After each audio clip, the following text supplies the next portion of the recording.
Just a second.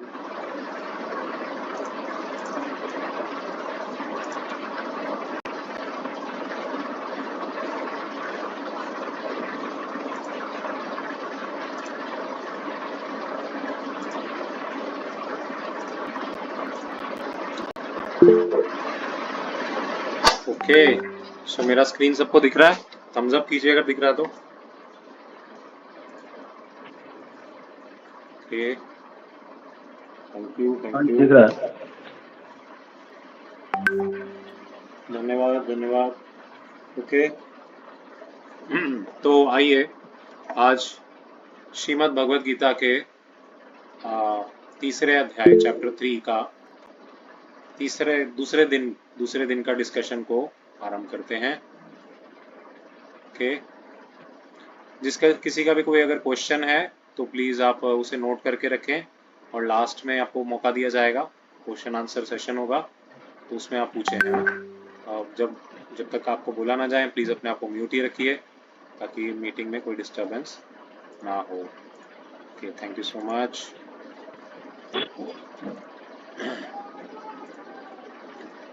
तो आइए राधा पार्थ सारथी और अर्जुन और कृष्ण को याद करते हैं, उनका स्मरण करते हैं और भगवद गीता को सीखने का प्रयास करते हैं।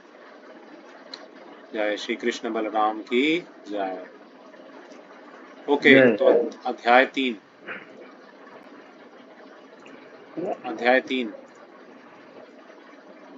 इसके जो ब्रॉडर कंटेंट है ना, मतलब क्या क्या इसमें कैटेगरीज हैं वो इस तरह से हैं, है ना। कौन श्रेष्ठ है ना, इसमें से कौन श्रेष्ठ है, संन्यास लेना या कर्म करना, ये तीसरे अध्याय के पहले से 9वें श्लोक के बीच में हमने डिस्कस किया, है ना। तो ये तीसरा अध्याय ही है कर्म योग, है ना। तो जिन लोगों ने आज पहली बार फर्स्ट टाइम ज्वाइन किया है कोई दिक्कत नहीं, बिल्कुल ना घबराएं। तो हम आपको एक रिवीजन भी देंगे, प्लस कल एक रिफ्रेशिंग क्लास भी होगी जिसमें पुराना जितना भी डिस्कस हुआ है वो रिवाइज किया जाएगा। इसी के अलावा रिकॉर्डिंग भी आपको दे दी जाएगी जितने भी सेशन है उनकी, ठीक है। तो बिल्कुल ना घबराएं, आप बने रहें, अवश्य आपको समझ आएगा, ठीक है।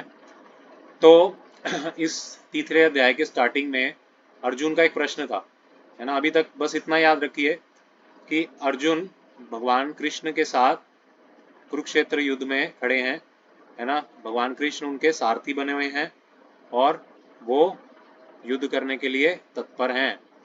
तभी क्या होता है, अचानक से अर्जुन बोलते हैं कि मेरी सेना को, मेरे रथ को दोनों सेनाओं के मध्य में ले जाओ, है ना। तो भगवान कृष्ण कहाँ लाके खड़ा कर देते हैं, भीष्म पितामह और द्रोणाचार्य के पास, है ना। द्रोणाचार्य और भीष्म पितामह के पास आके खड़ा कर देते हैं।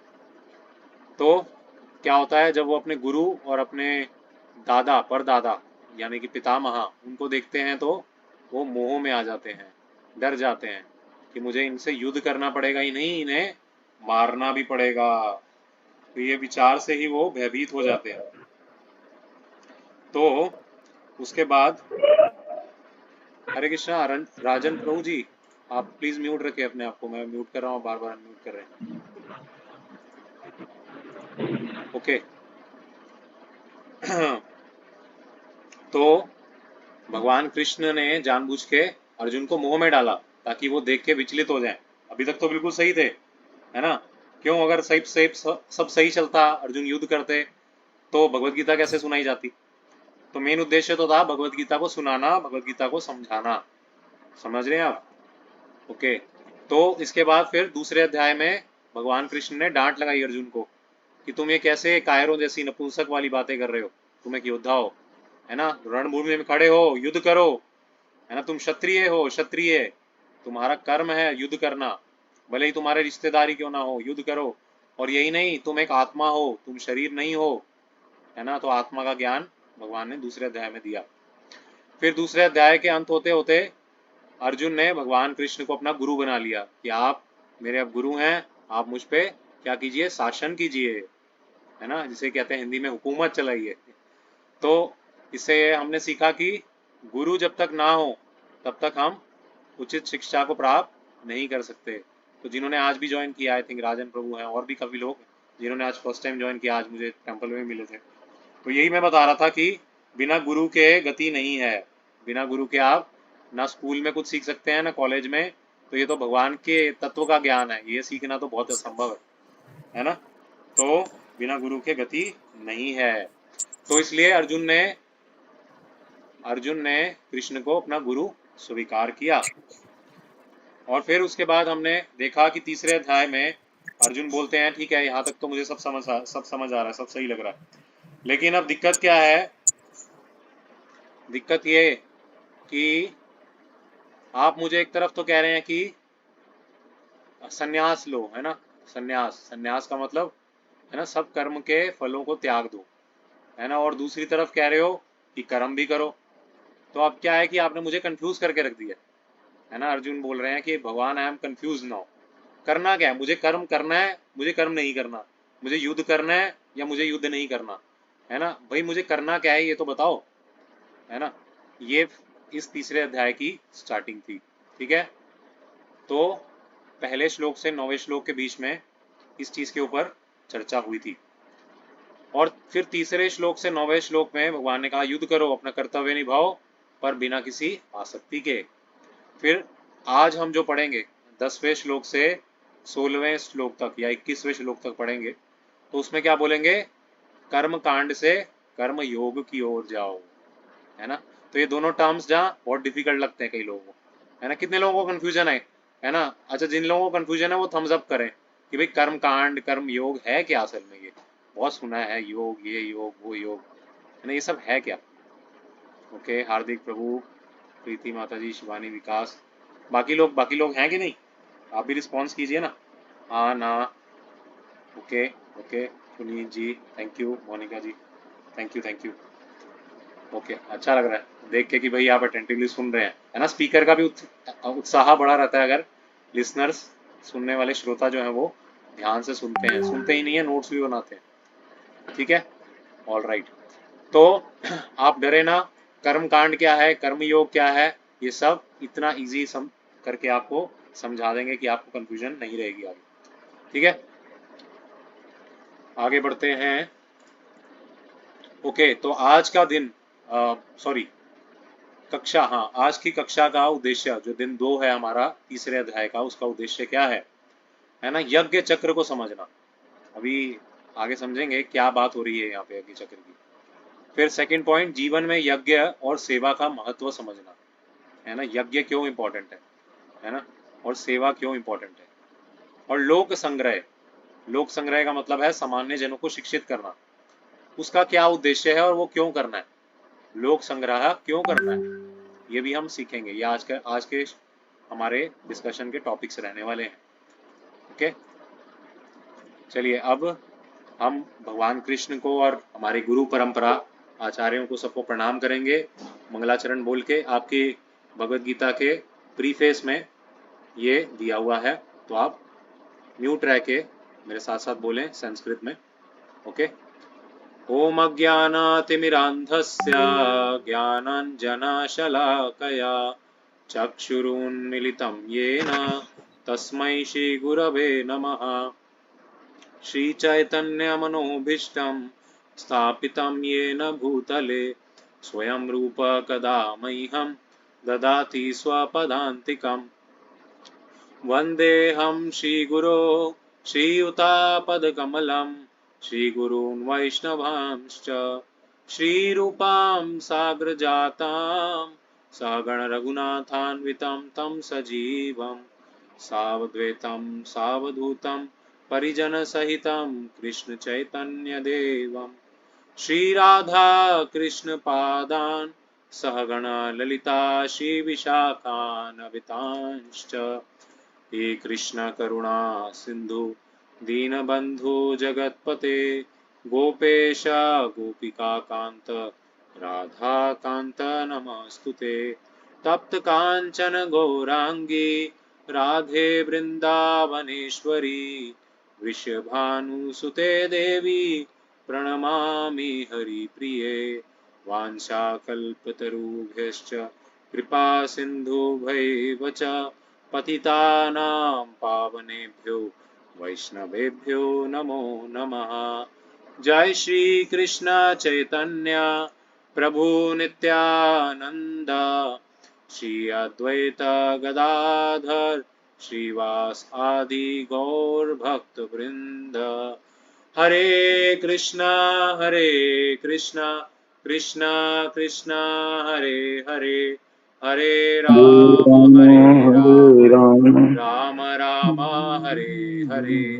नमो विष्णुपादाय कृष्णप्रेष्ठाय भूतले श्रीमते भक्तिवेदांत स्वामी निति नामिने। नमस्ते सारस्वते देवे गौरवाणी प्रचारिणे, निर्विशेष शून्यवादी पाश्चात्य देश तारिणे।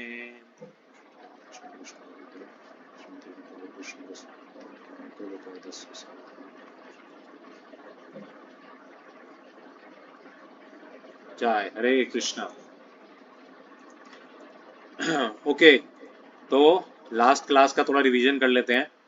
हमने एक एग्जाम्पल दिया था कि एक ईमानदार सड़क पे झाड़ू लगाने वाली वो ज्यादा श्रेष्ठ है बजाय कि एक ढोंगी साधु के, है ना, एक ढोंगी सन्यासी के, जो कि वैसे तो सन्यास लिया बैठा है लेकिन टीवी देख रहा है, न्यूज़पेपर देख रहा है, चाय कॉफी पी रहा है, सब कुछ कर रहा है ना, बीड़ी वीड़ी पी रहा है, सब कुछ कर रहा है। तो उससे कहीं गुना बेहतर है वो स्त्री जो सड़क पे झाड़ू लगा रही है अपने घर को पालने के लिए, क्योंकि वो ईमानदार है, वो ढोंग नहीं कर रही। तो भगवान कृष्ण बोलते हैं अर्जुन को, हे अर्जुन, तुम एक क्षत्रिय हो और क्षत्रिय होने के नाते तुम्हारे रगों में खून दौड़ रहा है क्षत्रिय का, तो तुम्हें युद्ध करना ही पड़ेगा। अगर युद्ध करके करने से बचना चाहोगे और क्या करोगे, संन्यास ले लोगे, है ना, संन्यास ले लोगे तो तब भी तुम्हें कहीं ना कहीं गुस्सा आएगा और युद्ध करोगे ही करोगे। तो ढोंग मत करो, ढोंग करने से बचो।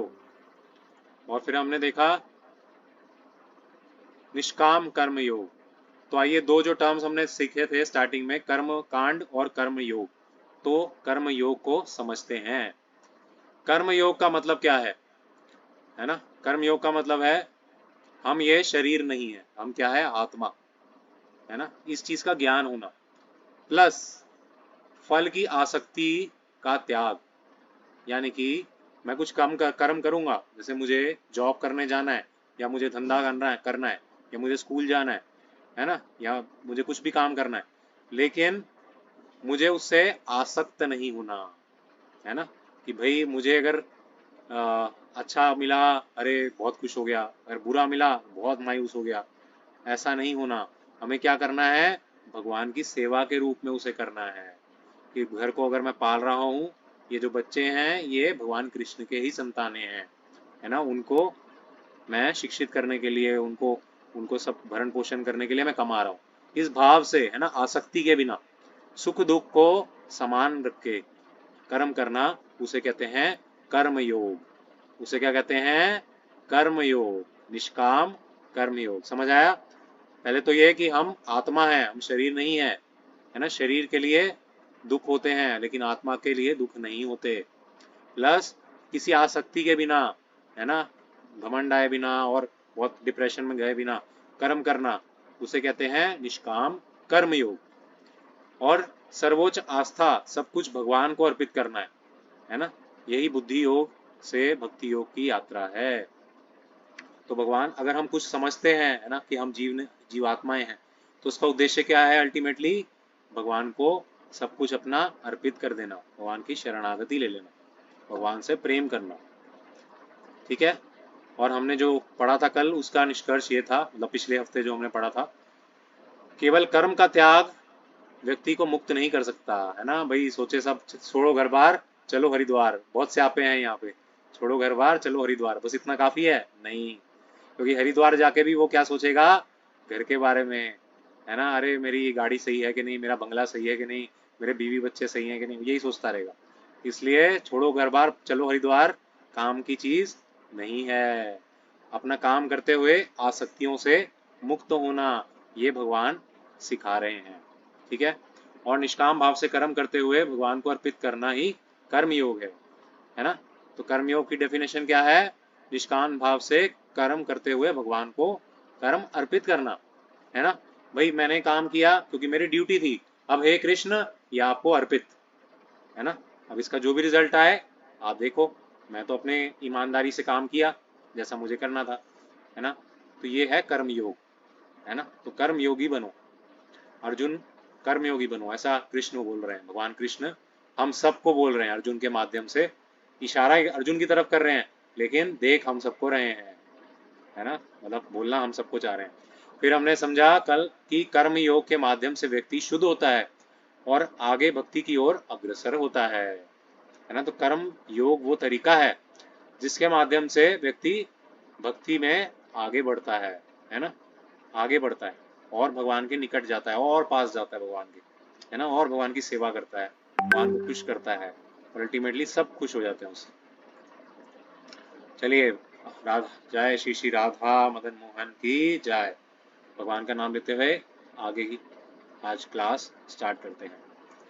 ओके, तो ये इस तरह से रहेगा, जिसको मैं बोलूंगा वही रीड करेगा, ठीक है। बाकी सब म्यूट रहेंगे। मैं पहले संस्कृत रीड करूंगा, फिर हिंदी जो है जिसको बोलेंगे वो रीड करेंगे। सह यज्ञ प्रजा शिष्टा पुरोवाच प्रजापतिः अनेन प्रशविष्यद्वेषां वो असक्त्विष्ट कामधु। ओके, तो अब इसे पढ़ेंगे पुनीत कुमार जी। अपने आप को अनम्यूट कीजिए पुनीत जी। हरे कृष्णा धन्यवाद प्रभु। हरे कृष्णा धनो प्रणाम। पढ़िए टेक्स्ट 10। टेक्स्ट 10। सृष्टि के प्रारंभ में समस्त प्राणियों के स्वामी प्रजापति ने विष्णु के लिए यज्ञ सहित मनुष्यों और तथा देवताओं की संततियों को रचा और उनसे कहा, तुम इस यज्ञ से सुखी रहो, क्योंकि इसके करने से तुम्हें सुख पूर्वक रहने तथा मुक्ति प्राप्त करने के लिए समस्त वांछित वस्तुएं प्राप्त हो सकेंगी।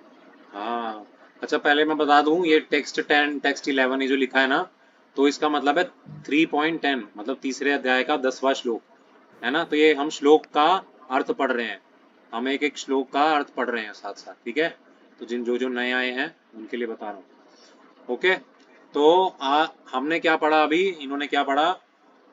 सृष्टि के प्रारंभ में समस्त प्राणियों के स्वामी प्रजापति, यहाँ पे प्रजापति कौन है, प्रजापति दक्ष नहीं, प्रजापति ब्रह्मा, है ना। तो ब्रह्मा जी ने बोला, और ब्रह्मा से भी पहले प्रजापति कौन है, भगवान विष्णु या भगवान कृष्ण, है ना। तो उन्होंने बोला विष्णु के लिए यज्ञ सहित मनुष्यों तथा देवताओं की संततियों को उन्होंने रचा और उन्होंने कहा, तुम इस यज्ञ से सुखी रहो, क्योंकि इसे करने से तुम्हें सुख पूर्वक रहने तथा मुक्ति प्राप्त करने के समस्त वांछित वस्तुएं प्राप्त हो सकेंगी, है ना।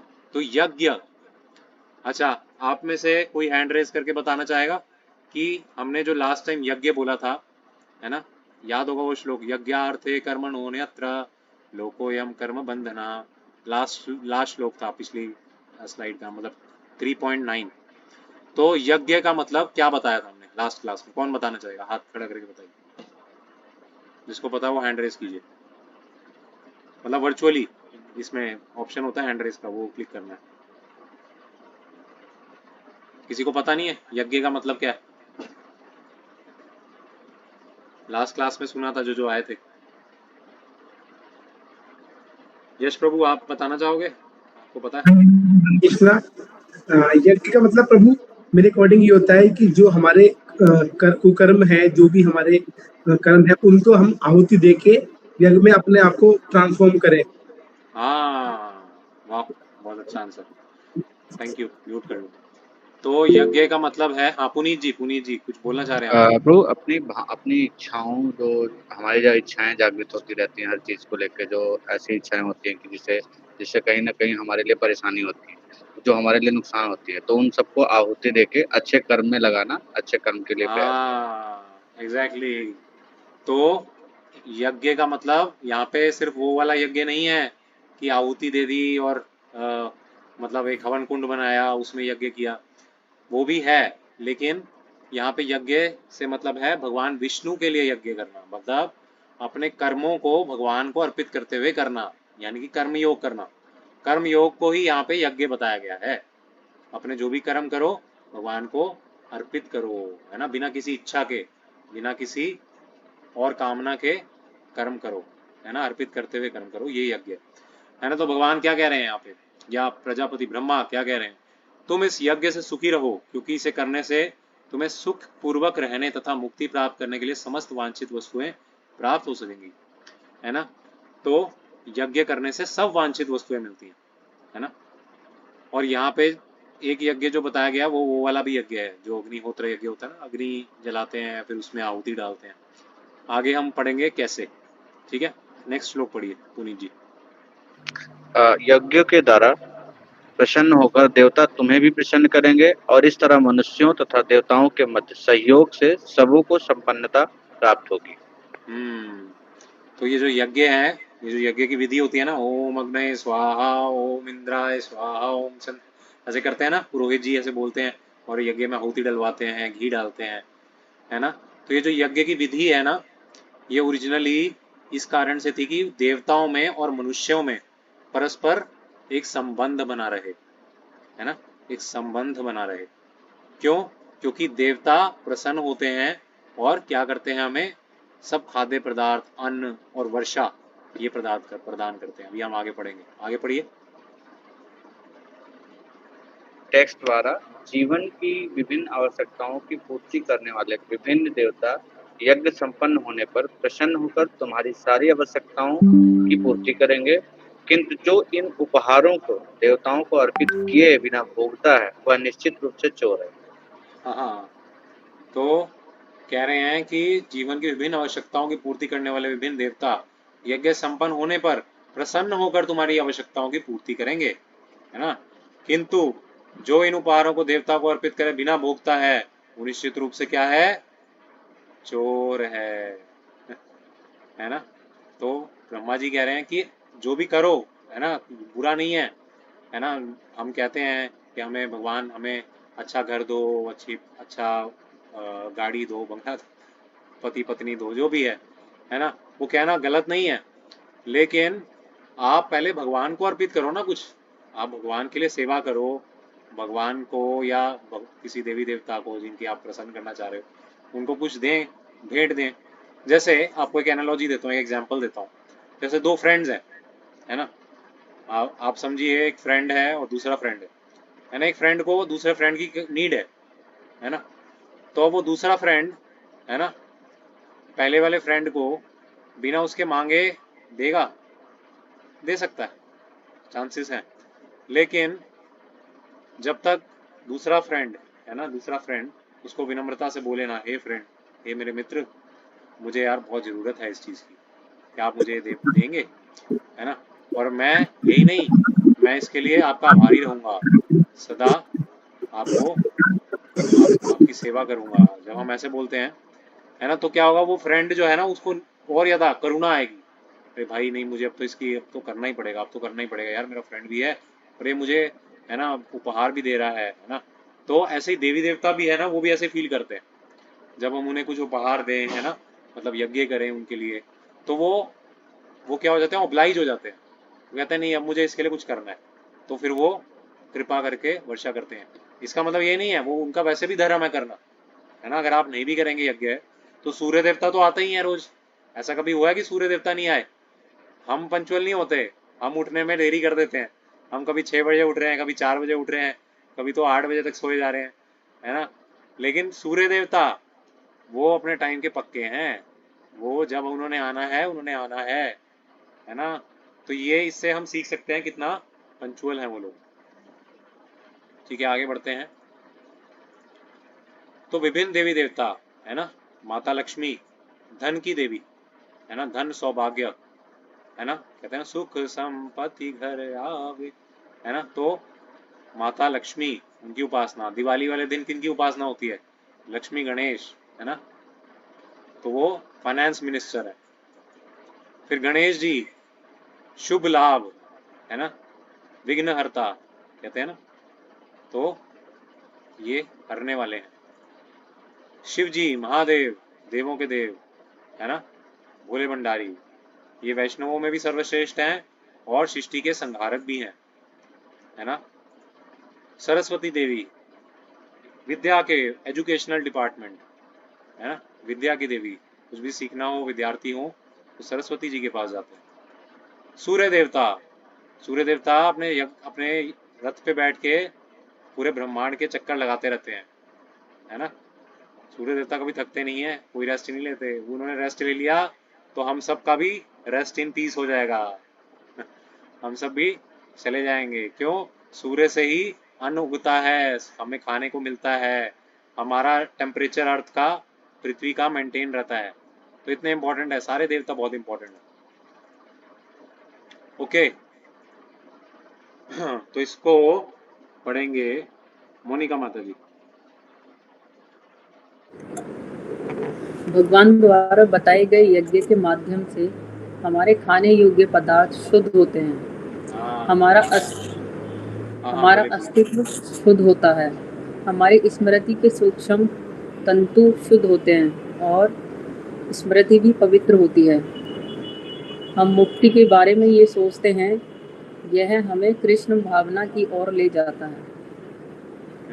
इस प्रकार यज्ञ के माध्यम से हमारा भोजन, अस्तित्व, स्मृति व विचार शुद्ध होते हैं और अंततः यह हमें कृष्ण भावना की ओर प्रेरित करता है।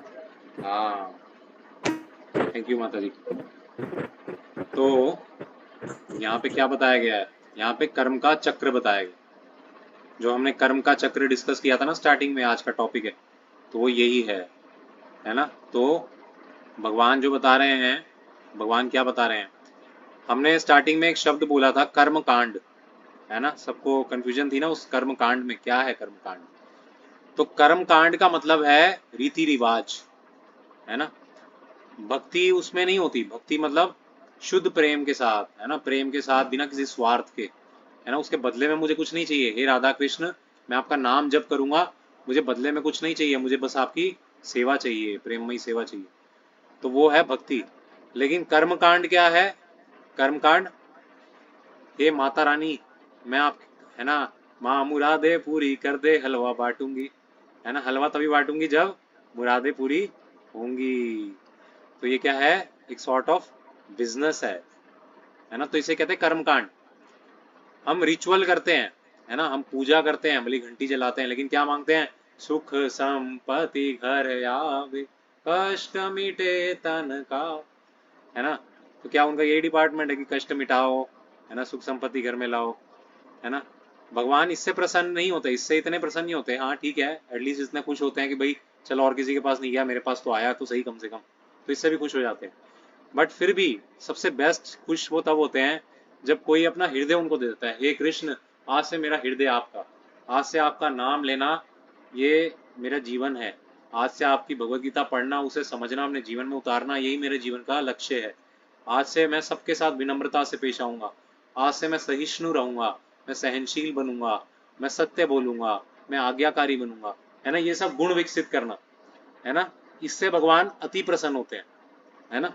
भगवत गीता में आगे बहुत आएगा कि भगवान अति प्रसन्न होते हैं जब हम अच्छे गुणों को, देवी गुणों को विकसित कर लेते हैं। तो अब यज्ञ चक्र को समझते हैं, ठीक है।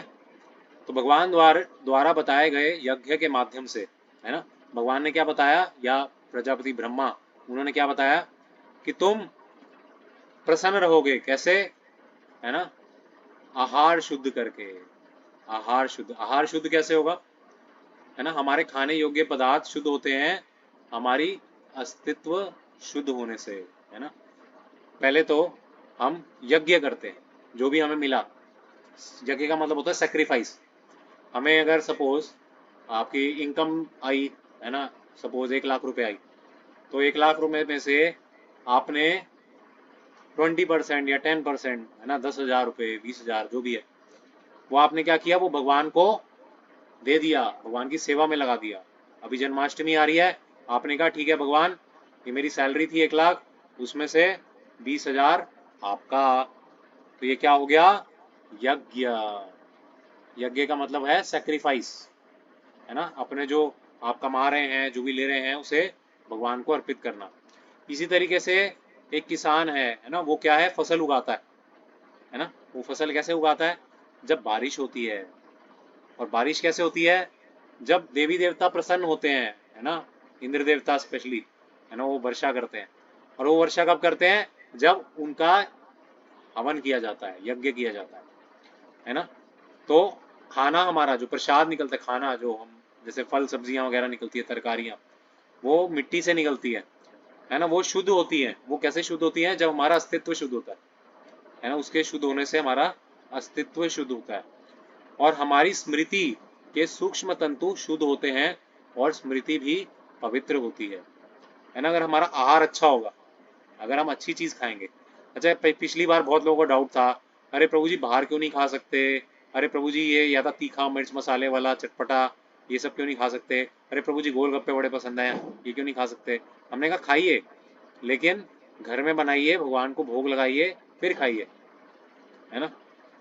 तो अपनी इंद्रियों को शुद्ध करना है तो इंद्रियों के स्वामी भगवान को अर्पित करके भोजन ग्रहण करना पड़ेगा, है ना। जो भी आप खाएं पहले आप ठाकुर जी को भोग लगाएं, है ना, वरना क्या है? चोर आया था ना पिछले श्लोक में, चोर। तो वरना आप चोर कहलाएंगे, क्योंकि दिया किसने? ठाकुर जी ने, है ना। और हम क्या मानते हैं किसका है? हमारा है।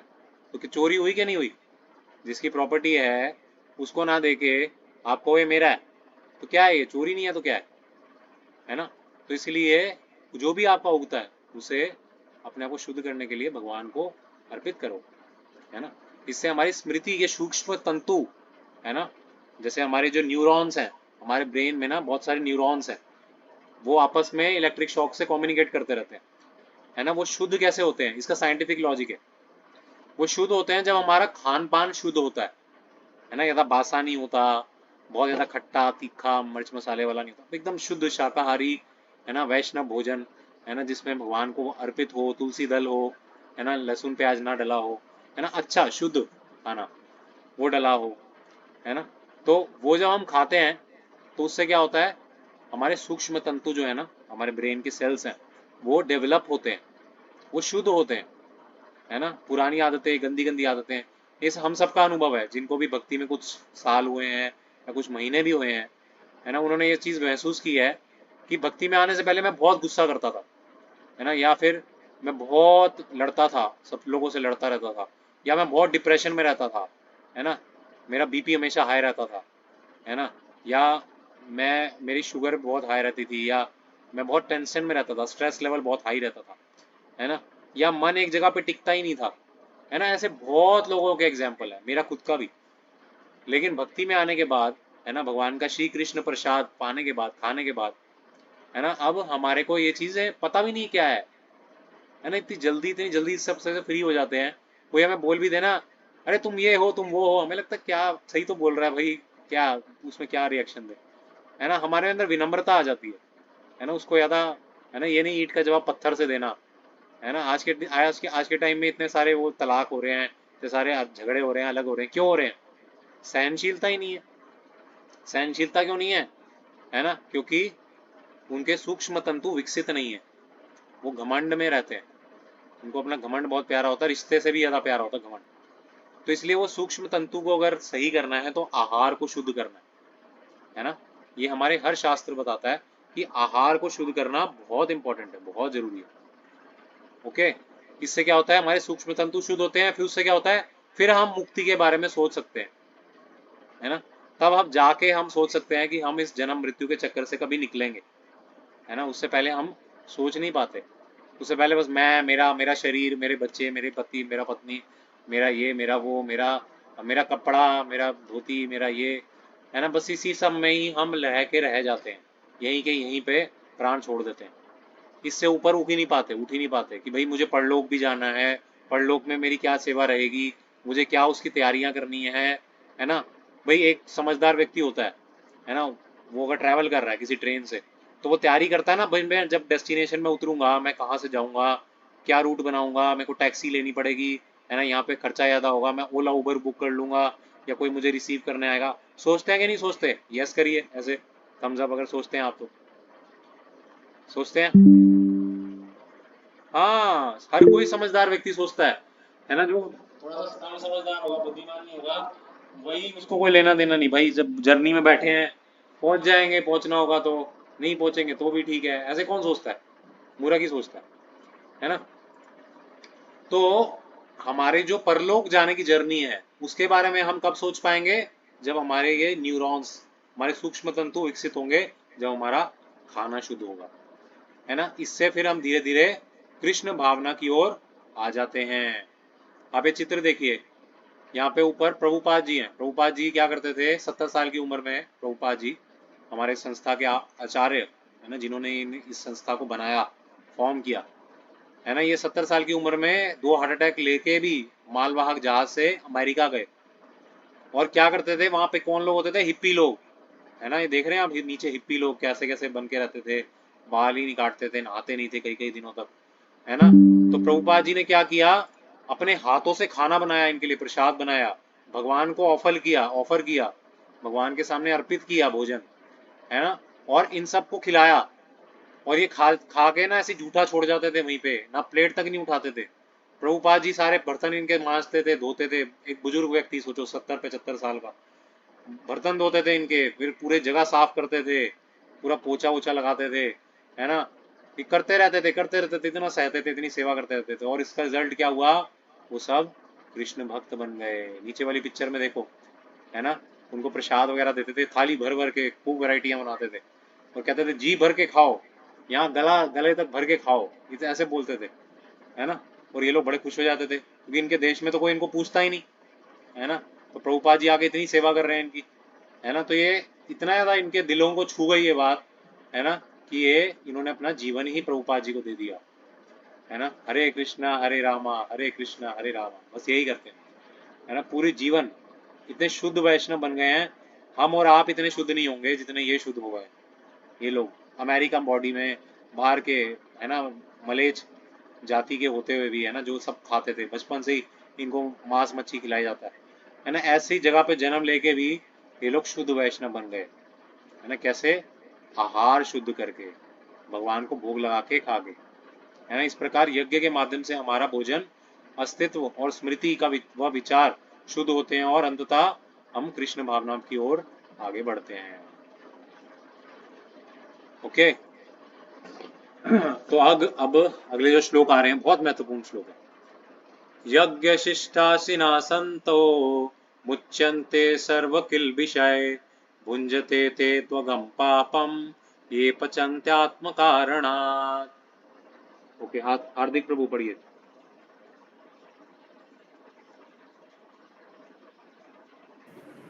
भगवान के भक्त सभी प्रकार के पापों से मुक्त हो जाते हैं, क्योंकि वे यज्ञ में अर्पित किए भोजन प्रसाद को ही खाते हैं। अन्य लोग जो अपनी इंद्रिय सुख के लिए भोजन बनाते हैं, वे निश्चित रूप से पाप खाते हैं। हाँ, वे निश्चित रूप से क्या खाते हैं? पाप खाते हैं। तो आप बुरा मत मानिए, जब जागे तभी सवेरा, है ना। ऐसा कुछ नहीं है कि भाई अभी तक तो हम भोग नहीं लगाते थे भगवान को, हम तो ऐसे ही खा लेते थे, कोई बात नहीं, फिर क्या हो गया, है ना। जब जागो तभी सवेरा, है ना। अब आप जब भी पाएं तो पहले भगवान को ऑफर करें, भगवान को भोग अर्पण करें, फिर खाएं, है ना। चोरी के इल्जाम से बचें। मैं नहीं कह रहा हूँ, ये भगवान कृष्ण साक्षात बोल रहे हैं, ये भगवान कृष्ण के वचन है, कि जो भोजन यानी कि प्रसाद को बिना अर्पित करे खाता है, बिना मुझे भोग लगाए देता है ना। भाई मैंने ही बना के दिया, मैंने ही उगा के दिया, है ना, सारी सब्जियां मैंने ही बना के दी, सब उगा के दिया, सब कुछ हवा पानी सब मैं दे रहा हूँ, है ना। इतना भी कोई कटसी नहीं है कि मेरे को एक बार ऑफर तो कर लो, हे भगवान आप खा लीजिए थोड़ा सा। भगवान थोड़ी सारा खा लेंगे, भगवान तो बल्कि देख लेते हैं बस, तभी उसी से हो जाता है, देख लेते हैं और वो भोग लग जाता है ना। तो भगवान तो सारा आपको ही दे देते हैं वापिस, फिर भी हमें नहीं लगाते। तो आज से लगाना शुरू कीजिए।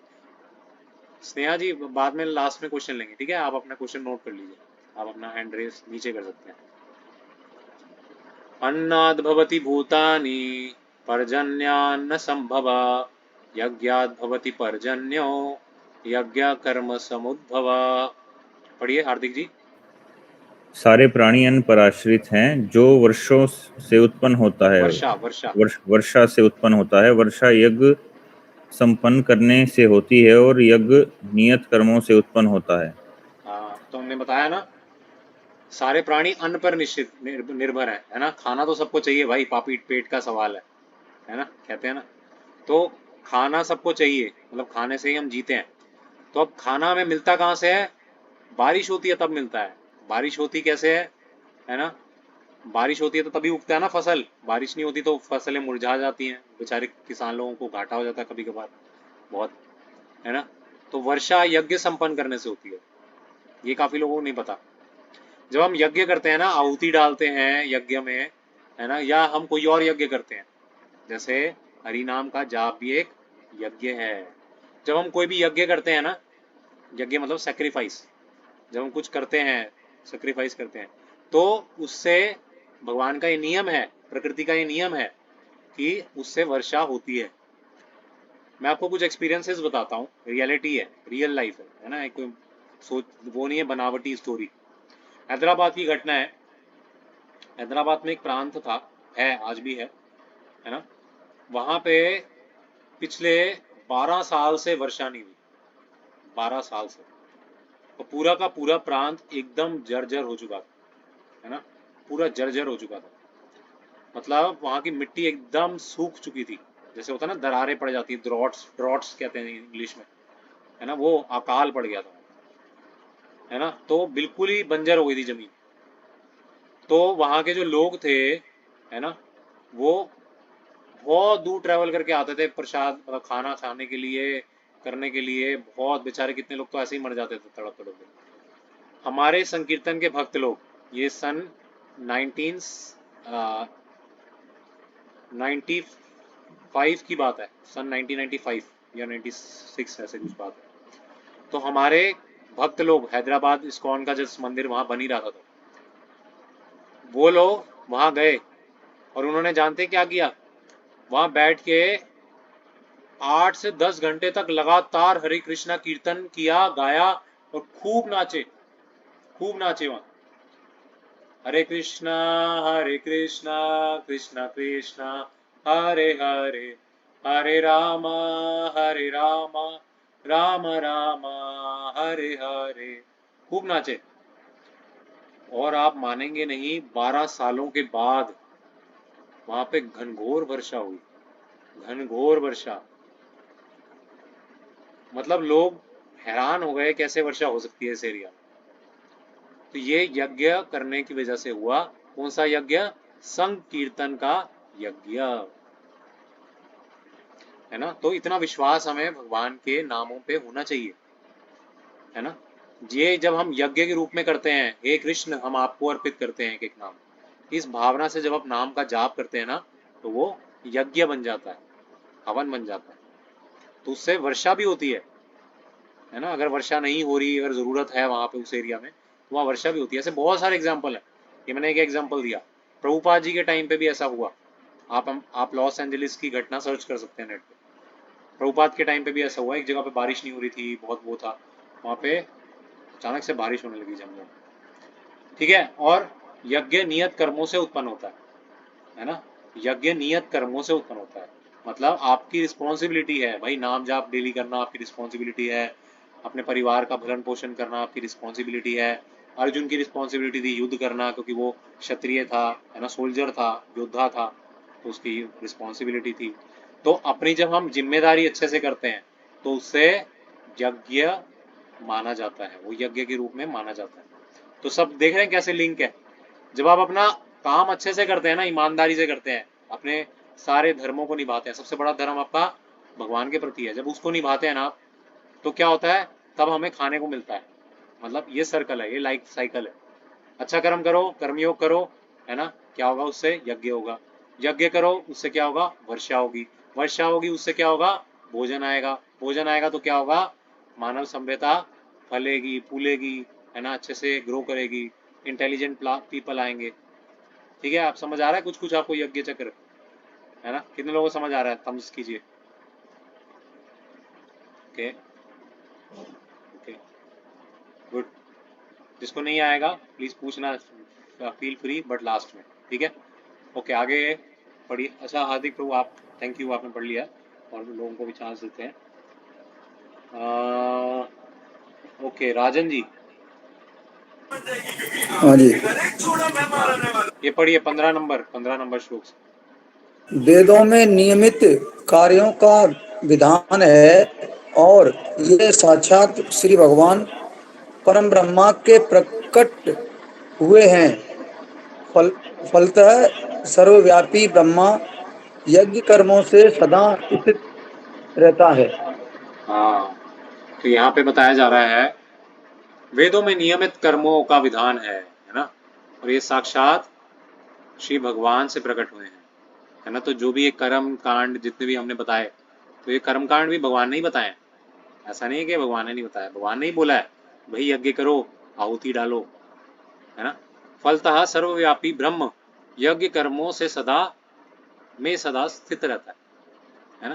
तो जब आप यज्ञ रूपी कर्म करते हो ना, जैसे अपना रिस्पॉन्सिबिलिटी करते हो, यज्ञ मतलब जप करते हो, अपना घर का ध्यान रखते हो, लेकिन इस भाव से कि भगवान को ये मैं अर्पित कर रहा हूँ, भगवान की सेवा कर रहा हूँ, जब इस भावना से आप काम करते हो तो क्या है, उसमें भगवान स्वयं रहते हैं। भगवान कहते हैं मैं वही कर्म हूँ जो आप निष्काम भाव से करो, मेरे लिए करो, वो मैं ही हूँ, है ना। सर्वव्यापी ब्रह्म यज्ञों में सदा स्थित रहता है, मतलब वो मैं ही हूँ। अगर तुम अच्छे से काम करते हो तो तुम ये मानो कि मैं ही करवा रहा हूँ, समझे। ओके, 16 नंबर पढ़िए राजन जी। हाँ जी। वेदों में नियमित कर्मों का विधान है और ये साक्षात श्री भगवान ब्रह्मा परम पर ब्रह्मा से ब्रह्म, प्रकट हुआ है। फलतः सर्वव्यापी ब्रह्मा यज्ञ कर्मों से सदा स्थित रहता है। हाँ, तो यही मैंने बताया कि भगवान कहते हैं अगर तुम अच्छे से ईमानदारी से अपना कर्म मेरे को अर्पित करते हुए करते हो, मेरे लिए काम करते हो, तो तुम ये मानो कि तुम नहीं कर रहे, मैं ही कर रहा हूँ, है ना। मैं ही वो हूँ, अच्छा कर्म जो आप कर रहे हो वो मैं ही हूँ, मेरी विभूति है, उसे मानो वो कृष्ण है ना। ओके ओके, तो इस चक्र को फिर से एक बार और अच्छे से समझा देते हैं आपको, ठीक है।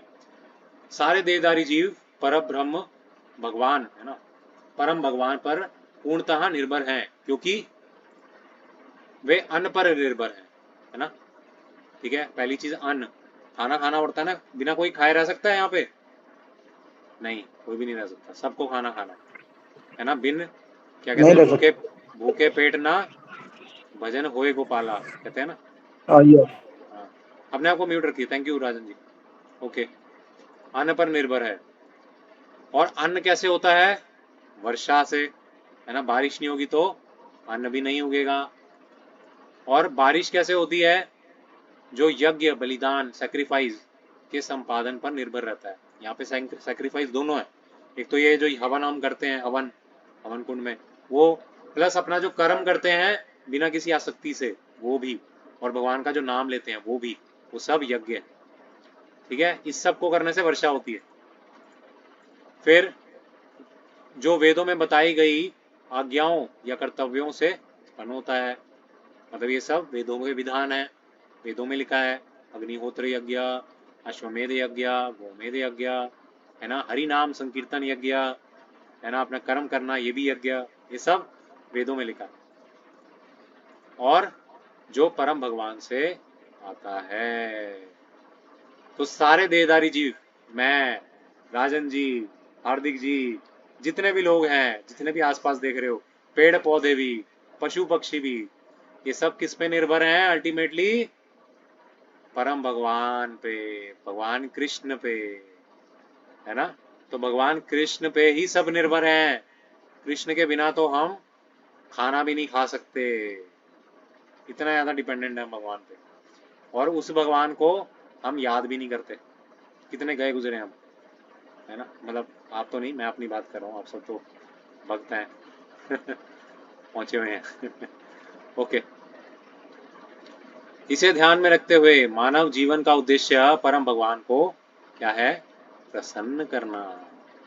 तो अब समझ आया कि भगवान को प्रसन्न करना कितना जरूरी है ना। आजकल के जो युवा लोग हैं, है ना, क्यों पता नहीं, आजकल के स्कूल कॉलेजों ने इतना त्राही मचा रखी है, इतना गंद फैला रखा है ना। वो क्या बोलते हैं, अरे ये पूजा पाठ करने की क्या जरूरत है, ये तो बुढ़ों के काम है, बुजुर्गों के काम है, अभी ये तुम्हारी उम्र थोड़ी है ना। नहीं, लेकिन भगवान कह रहे हैं बेटा, तू सांस भी ले रहा है ना, तो वो मेरी वजह से ही ले रहा है, खाना भी खा रहा है ना, तो मेरी वजह से ही खा रहा है। तो इसे ध्यान में रखते हुए मानव जीवन का उद्देश्य क्या है? परम भगवान को ही प्रसन्न करना, उनके लिए जीना, उनके लिए जीना, वो थोड़ी धोखा देंगे आप, है ना। तो उन्हें प्रसन्न करने का सर्वोत्तम यज्ञ शुद्ध और विचलन रहित भक्तिमय सेवा है। तो जब हम हरे कृष्ण महामंत्र का जाप करते हैं, मैंने बताया था ना उसका क्या मतलब है, हे राधा रानी, हे कृष्ण, मुझे कृपा करके अपनी अहेतु की, है ना, शुद्ध प्रेममयी सेवा में लगाइए, है ना। तो हम सेवा मांगते हैं भगवान से। तो ये भगवान को प्रसन्न करने का सबसे सरल तरीका है। इस युग में सर्वोत्तम यज्ञ है संकीर्तन यज्ञ, पवित्र नाम का कीर्तन और वितरण करना, मतलब खुद भी नाम लेना और दूसरों को भी लेने के लिए बोलना। सब लोग हाथ उठा के बोलिए, हरे कृष्णा हरे कृष्णा कृष्णा हरे कृष्णा हरे कृष्ण हरे, हरे रामा हरे राम राम राम रामा हरे हरे। ओके, तो ये संकीर्तन यज्ञ सबसे बड़ा यज्ञ है भगवान को प्रसन्न करने के लिए। ओके, तो आप पढ़ेंगे प्रीति, प्रीति माता जी। टेक्स्ट 17। हरे कृष्णा प्रभु जी, हरे प्रणाम। कृष्णा, प्रणाम, पढ़िए। टेक्स्ट 17। किंतु जो व्यक्ति आत्मा में ही आनंद लेता है और अपने कृष्ण भावनामृत के कार्यों से पूर्णतया संतुष्ट रहता है, उसके लिए कुछ करणीय कर्तव्य नहीं होता। आगे भी पढ़ो। टेक्स्ट 18। स्वरूप सिद्ध व्यक्ति के लिए ना तो अपने नियत कर्मों को करने की आवश्यकता रह जाती है, न ऐसा कर्म न करने का कोई कारण ही रहता है। उसे किसी अन्य जीव पर निर्भर रहने की आवश्यकता भी नहीं रह जाती है। हाँ, तो भगवान ने, है ना, देखो चीज तो बहुत आसान है बताइए, बहुत सिंपल चीज बोल रहे हैं, लेकिन लैंग्वेज ऐसी है कि लोग डर जाते हैं देख के, अरे ये क्या लिख दिया, ये क्या सर के ऊपर से चला गया। पर बहुत सिंपल चीज बताई है भगवान ने, है ना। कितने लोगों को समझ आ गई, है ना, हैंड रेस करके बताओ कि मुझे समझ आ गई।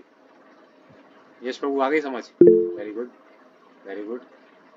ओके, और कोई, और किसी को, स्नेहा, स्नेहा जी थोड़ा नहीं थोड़ा समझ, आया हार्दिक, डाउट के साथ। डाउट आया, ठीक है, ठीक है, काफी लोगों को नहीं समझ आया। Okay, thank you.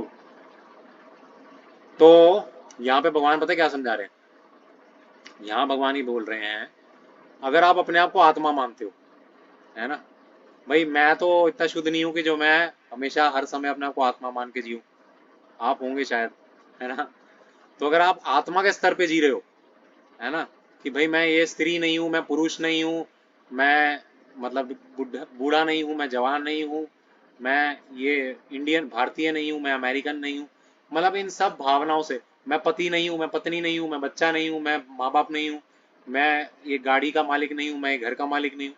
जब इन सब उपाधियों से मुक्त हो जाओगे, फ्री हो जाओगे, सब चीज़ों से फ्री होगे, अपने आप को क्या मानोगे, मैं केवल और केवल भगवान कृष्ण का दास हूँ, मैं जीवात्मा हूँ।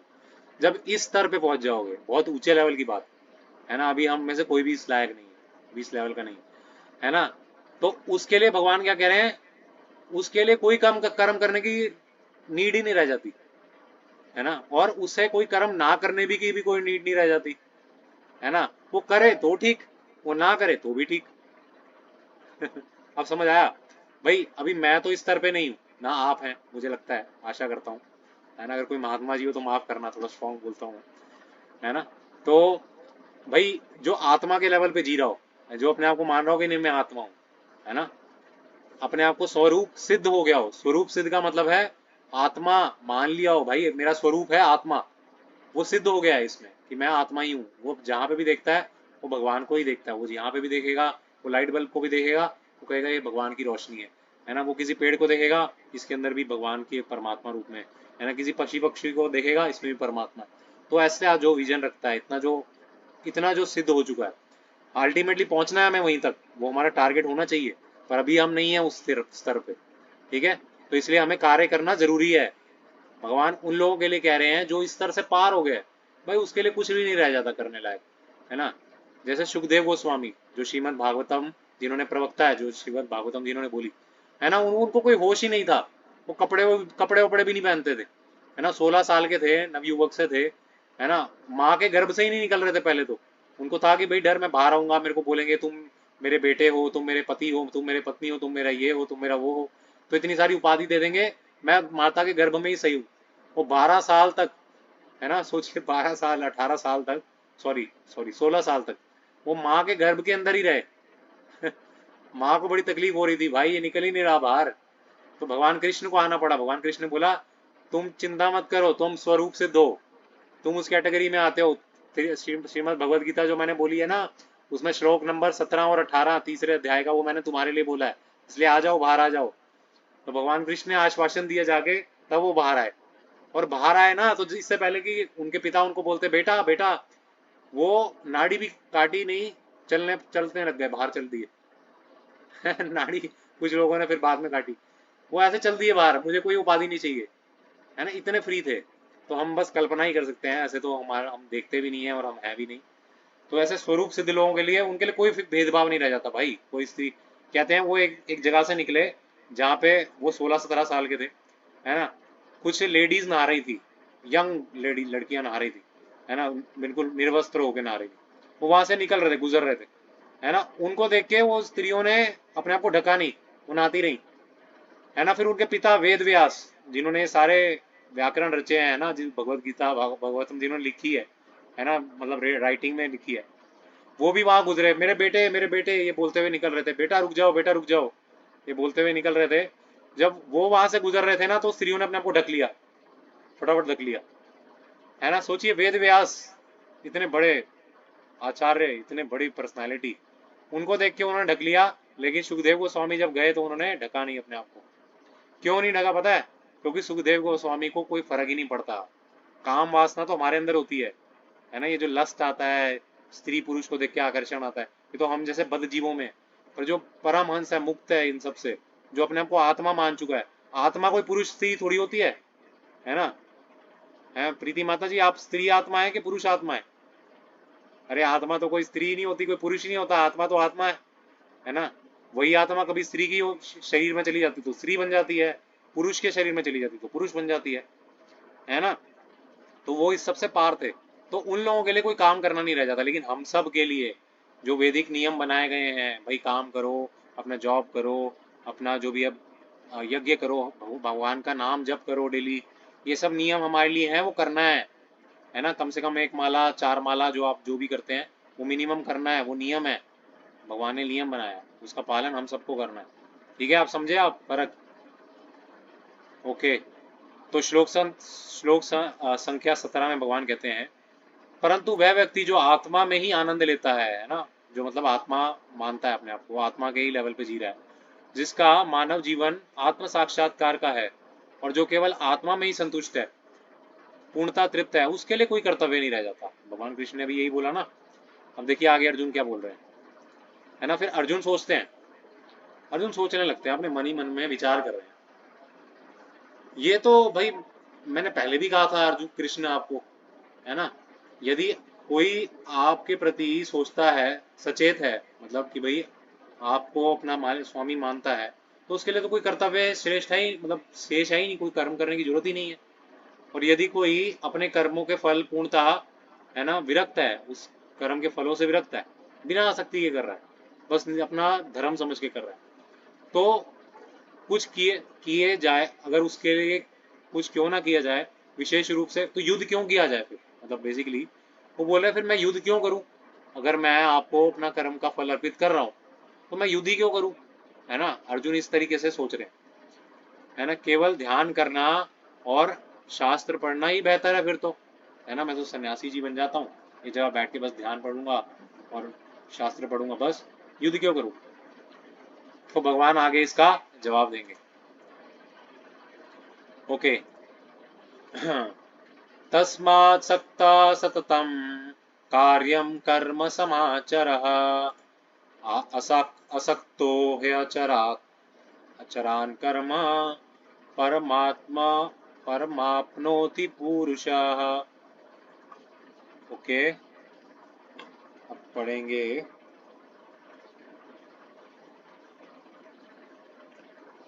पुनीत जी हैं, पुनीत जी या जितेंद्र जी? चलिए जितेंद्र जी पढ़िए।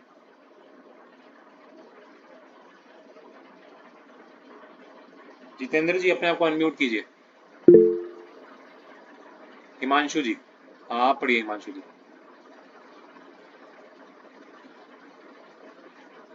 हरे कृष्णा। हिमांशु जी अपने आप को अनम्यूट कीजिए।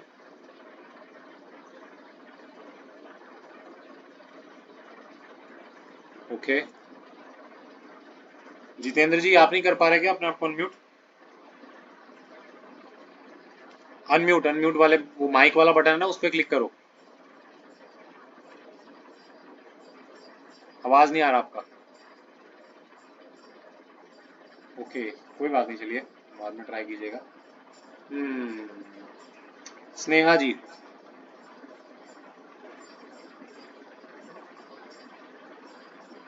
निरंजन जी। हरे प्रभु। हरे कृष्णा। हाँ पढ़िए टेक्स्ट नंबर 19-19। अंतः कर्म फल में अक्सर बहुत हुए बिना मनुष्य को अपना कर्तव्य समझकर निरंतर कर्म करते रहना चाहिए, क्योंकि अनासक्त। आकर्ष होकर कर्म करने से परब्रह्म की प्राप्ति होती है। तो भगवान क्या कह रहे हैं, है ना, सब छोड़ छाड़ के ध्यान मत लगाने मत बैठ जाओ, है ना। कर्म फल में आसक्त हुए बिना अपना कर्तव्य समझकर कर्म करो, है ना। उससे क्या होगा, तुम मुझे पालोगे, परम ब्रह्म की प्राप्ति हो जाएगी, है ना। जरूरी नहीं है कि भाई तुम्हें संन्यास लेना पड़ेगा या ब्रह्मचारी बनना पड़ेगा, सन्यासी बनना पड़ेगा, है ना, वो गेरुआ वस्त्र पहनना पड़ेगा, तभी तुम जीवन चक्र से मुक्त होगे और मुझे प्राप्त करोगे। नहीं, भगवान कह रहे हैं कर्म फल से आसक्त हुए बिना अपना कर्म करो, कर्तव्य समझकर कर्म करो, है ना। कार्यम कर्म समाचरा, है ना, कर्म करना है क्योंकि कर्म करने के लिए बोला गया है शास्त्रों में, है ना। ये सोच के जब आप बिना आसक्ति के कर्म करोगे तो आपको परम ब्रह्म की प्राप्ति होगी। ओके, कर्मण्येभिः संसिद्धिम आस्थिता जनकादया लोकसंग्रहमेवापि संपर्शन कुरुम अर्हसि। हाँ विकास जी, पढ़ना चाहेंगे आप विकास जी?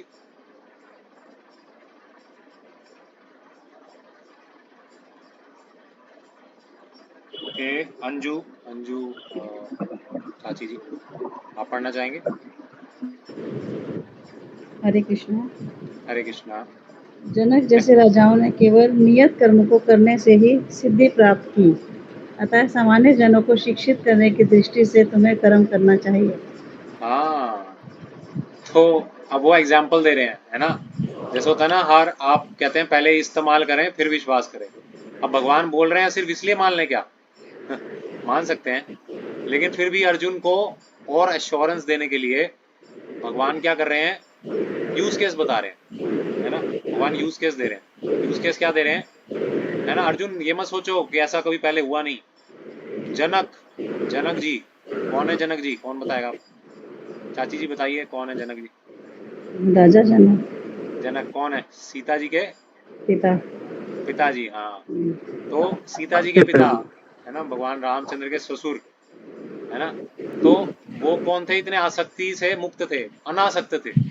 जैसा पुरुष के बारे में बताया गया ना, वैसे पुरुष थे वो, है ना। तो जनक जैसे राजाओं ने न केवल नियत कर्मों को करने, हाँ, जनक जैसे राजाओं ने केवल नियत कर्मों को करने से ही सिद्धि प्राप्त की, अतः सामान्य जनों को शिक्षित करने की दृष्टि से तुम्हें कर्म करना चाहिए, है ना। ठीक है, कर्म से भागना तो बहुत आसान है ना, भागना बहुत आसान है, मैं नहीं युद्ध कर रहा, ये बोलना बहुत आसान है, लेकिन युद्ध करते हुए बिना आसक्ति के युद्ध करो, है ना, मेरे लिए युद्ध करो, ये आसान नहीं है ना। और इसके एग्जाम्पल कौन है? जनक जी, है ना। जनक जी के बारे में एक इतिहास आता है, देखिए जनक जी कितने ज़्यादा डिटैच थे, है ना। तो जनक जी के बारे में आता है कि एक बार उनके यहाँ पे ना उन्होंने एक सभा बिठाई जिसमें कई ऋषिगण आए, ऋषि मुनि आए, और वो क्या कर रहे थे, श्रीमद् भागवतम की चर्चा कर रहे थे, उपदेश दे रहे थे, है ना। तो वो सभा में बैठे थे, तो वो सभा में बैठे हुए किसी ने आके बोला कि आपके आपका राज्य जो है ना, आपके वहाँ पे आपका महल जल गया, पूरा जल के राख हो गया। तो जनक जी कहते हैं ओके ठीक है, देखते हैं, अभी कार्यवाही करेंगे, आप जारी रखिए। तो जनक जैसे राजा, है ना, उनको बिल्कुल आसक्ति नहीं थी, ना प्रजा से आसक्ति, है ना। सब अगर वो राजा हैं तब भी वो वैसे ही कर्म कर रहे हैं। अब वो राजा नहीं है, भिखारी बन गए हैं, उनका पूरा राजपाट चला गया, है ना, सब जल गया, सब जल के राख हो गया, तो भी वो वैसे नॉर्मल है। ठीक है, कोई बात नहीं, देखते हैं, अभी पहले सुनने दो, है ना। मतलब इतना ज़्यादा प्रायोरिटी थी कि भाई साधु महात्मा आए हैं, इनका आदर करना मेरा धर्म है ना। तो साधुओं ने प्रसन्न होकर फिर उनको उनका राज्य दोबारा से वापस दे दिया तो वो टेस्ट ले रहे थे, है ना। तो इससे पता लगता है वो कितने फ्री हैं, है ना। हमें से किसी को बोल दिया जाए कि भाई आपका जो जितना भी बैंक बैलेंस था ना वो किसी चोर ने चुरा लिया आपके अकाउंट से, अभी आधे लोगों को तो हार्ट अटैक आ जाएगा अभी, क्या, है ना। लेकिन जनक ऐसे नहीं थे। जनक का कर्तव्य था, वो जानते थे कि राजा का कर्तव्य है ऋषि मुनि साधु महात्मा से प्रवचन सुनना, उनका आदर करना। तो वो भागवतम कक्षा कर रहे हैं, प्रवचन कर रहे हैं, तो उनके बीच में उनका मंत्री आके बोलता है, अरे सब जल गया, सब भस्म हो गया, सब मर गए, आपका पूरा राज लूट गया। वो ऐसे नहीं रोए, हाय मैं तो लूट गया, हाय मैं तो लूट गया, नहीं, डिटैच, एकदम डिटैच, अपना कर्तव्य करने में बस खुश। तो जनक जैसे राजा बनो, ऐसे एग्जाम्पल दे रहे हैं, है ना। यद यद आचरति श्रेष्ठ तत्तदेवेतरो जना स यत् प्रमाणम कुरुते लोकस्तत् अनुवर्तते। पढ़िए रविंद्र जी, आप पढ़िए।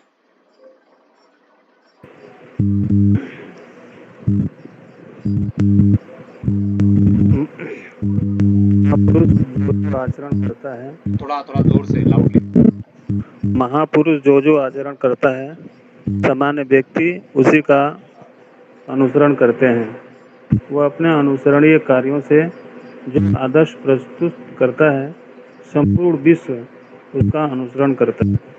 हाँ, तो क्या बता रहे हैं, यद यद आचरित श्रेष्ठा तत्तदेवेतरो जना, है ना। जैसा जैसा आचरण श्रेष्ठ लोग करते हैं वैसा ही आचरण निम्न लोग करते हैं। मतलब जैसा राजा वैसी प्रजा, कहते हैं ना, जथा राजा तथा प्रजा, है ना। तो अगर राजा अच्छा होगा, है ना, तो प्रजा भी अच्छी निकलेगी। तो इसलिए हे अर्जुन, तुम एक क्षत्रिय हो, तुम राजा हो, और तुम अगर ऐसे कायर बन के युद्ध भूमि छोड़ के भाग जाओगे तो जो ये सामान्य सोल्जर लोग हैं, जो तुम्हारी सेना में हैं, जितने भी सैनिक हैं ना, छोटे छोटे सैनिक हैं, है ना, सिपाही हैं, सैनिक हैं, छोटे छोटे से मंत्री हैं, ये सब क्या है, ये तो तुरंत भाग जाएंगे डर के। क्यों? क्योंकि तुम भाग रहे हो। इसलिए ये मत सोचो कि सिर्फ तुम कुछ भी करोगे चलेगा, ना बेटा ना, तुम राजा हो। ऐसे ही सोसाइटी का लीडर, है ना, जैसे एक घर का लीडर कौन होता है, माँ और बाप, है ना। माता जो होती है एक फैमिली की पहली गुरु होती है। एक संतान जब उत्पन्न होता है वो पिता को नहीं पहचानता, वो माँ का स्पर्श करता है, माँ का दूध पीता है, वो माँ को पहचानने लग जाता है ना, दूध पीने से पहचान हो जाती है ना। फिर माँ बताती है ये तेरे पिता है। तो पहली गुरु जो है ना एक बच्चे की, वो कौन है, माँ। तो अगर माँ का आचरण अच्छा नहीं होगा तो बच्चे का आचरण निश्चित रूप से बेकार होगा। और पिताजी घर के मुखिया होते हैं, है ना। पिताजी का आचरण अगर अच्छा नहीं होगा तो बच्चे तो गए ही गए। पिताजी अच्छी, चलिए मानिए पिताजी अगर खुद सिगरेट पीते हैं, है ना, कम से कम 4-5 कष्ट लगाए बिना उनको फुर्सत नहीं मिलती, है ना, उनको चैन नहीं आता, तो बच्चा अगर पीने लगा तो बोल सकते हैं उसको, बच्चे को, बेटा छोड़ दे, बोल सकते हैं? नहीं बोल सकते। बच्चा सुनेगा ही नहीं, कहेगा पिताजी आप तो 5-5 बार पीते हो, मैंने एक बार पी लिया, मुझे मना कर रहे हो, है ना। ऐसे महात्मा गांधी जी के बारे में एक चरित्र आता है कि महात्मा गांधी जी के पास एक महिला गई अपने बच्चे को लेके, बोलती है, गांधी जी मेरा बेटा जो है वो ना मीठा नहीं छोड़ रहा है, कब से मैं इसको बोले जा रही हूँ, इसके दांत सड़ गए हैं, बिल्कुल कीड़े लग गए हैं इसके दांत में, है ना, इसको जब चाहिए मीठा चाहिए, मिठाई मिठाई मिठाई, है ना, इसका इतना ज़्यादा पेट निकल गया है, कुछ खाता ये करता नहीं है, खेलता कूदता नहीं है, इसको बोलिए जरा, आप बोलेंगे तो ये सुधरेगा, मान जाएगा आपकी बात। गांधी जी ने बोला ठीक है, आप एक काम करना, आप 1 महीने बाद आना। वो महिला कहती है, अरे भाई इतनी सी बात बोलने के लिए 1 महीना लगेगा आपको? ठीक है, बड़े बड़े आदमी हैं, बिजी होंगे इसलिए 1 महीने बाद बुलाया, ठीक है आ जाएंगे। फिर 1 महीने बाद वो महिला आई, फिर से दोबारा आई, बोली आप तो बोल दीजिए गांधी जी, अब तो 1 महीना हो गया।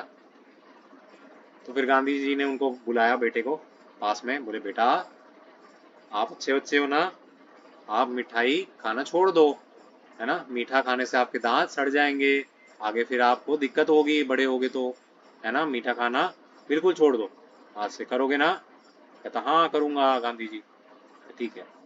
तो फिर उसकी माँ बोलती है आपने बोल दिया धन्यवाद, बट इस बात को बोलने के लिए 1 महीना लगा आपको, ये तो आप तब भी बोल सकते थे।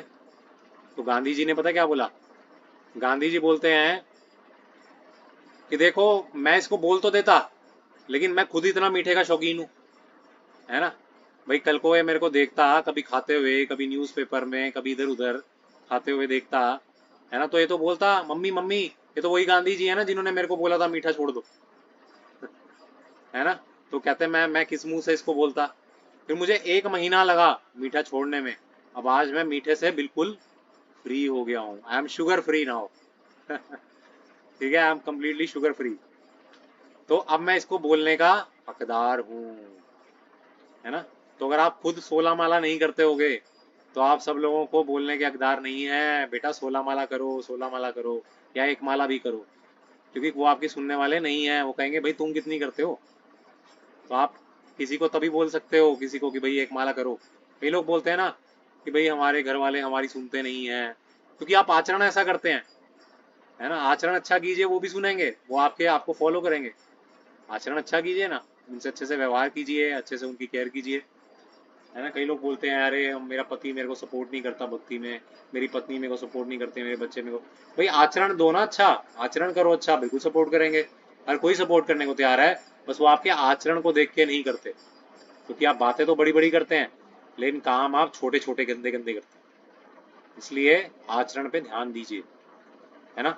तो महापुरुष जो जो आचरण करता है सामान्य व्यक्ति उसी का अनुसरण करता है, वह अपने अनुसरणीय कार्यों से जो आदर्श प्रस्तुत करता है संपूर्ण विश्व उसका अनुसरण करता है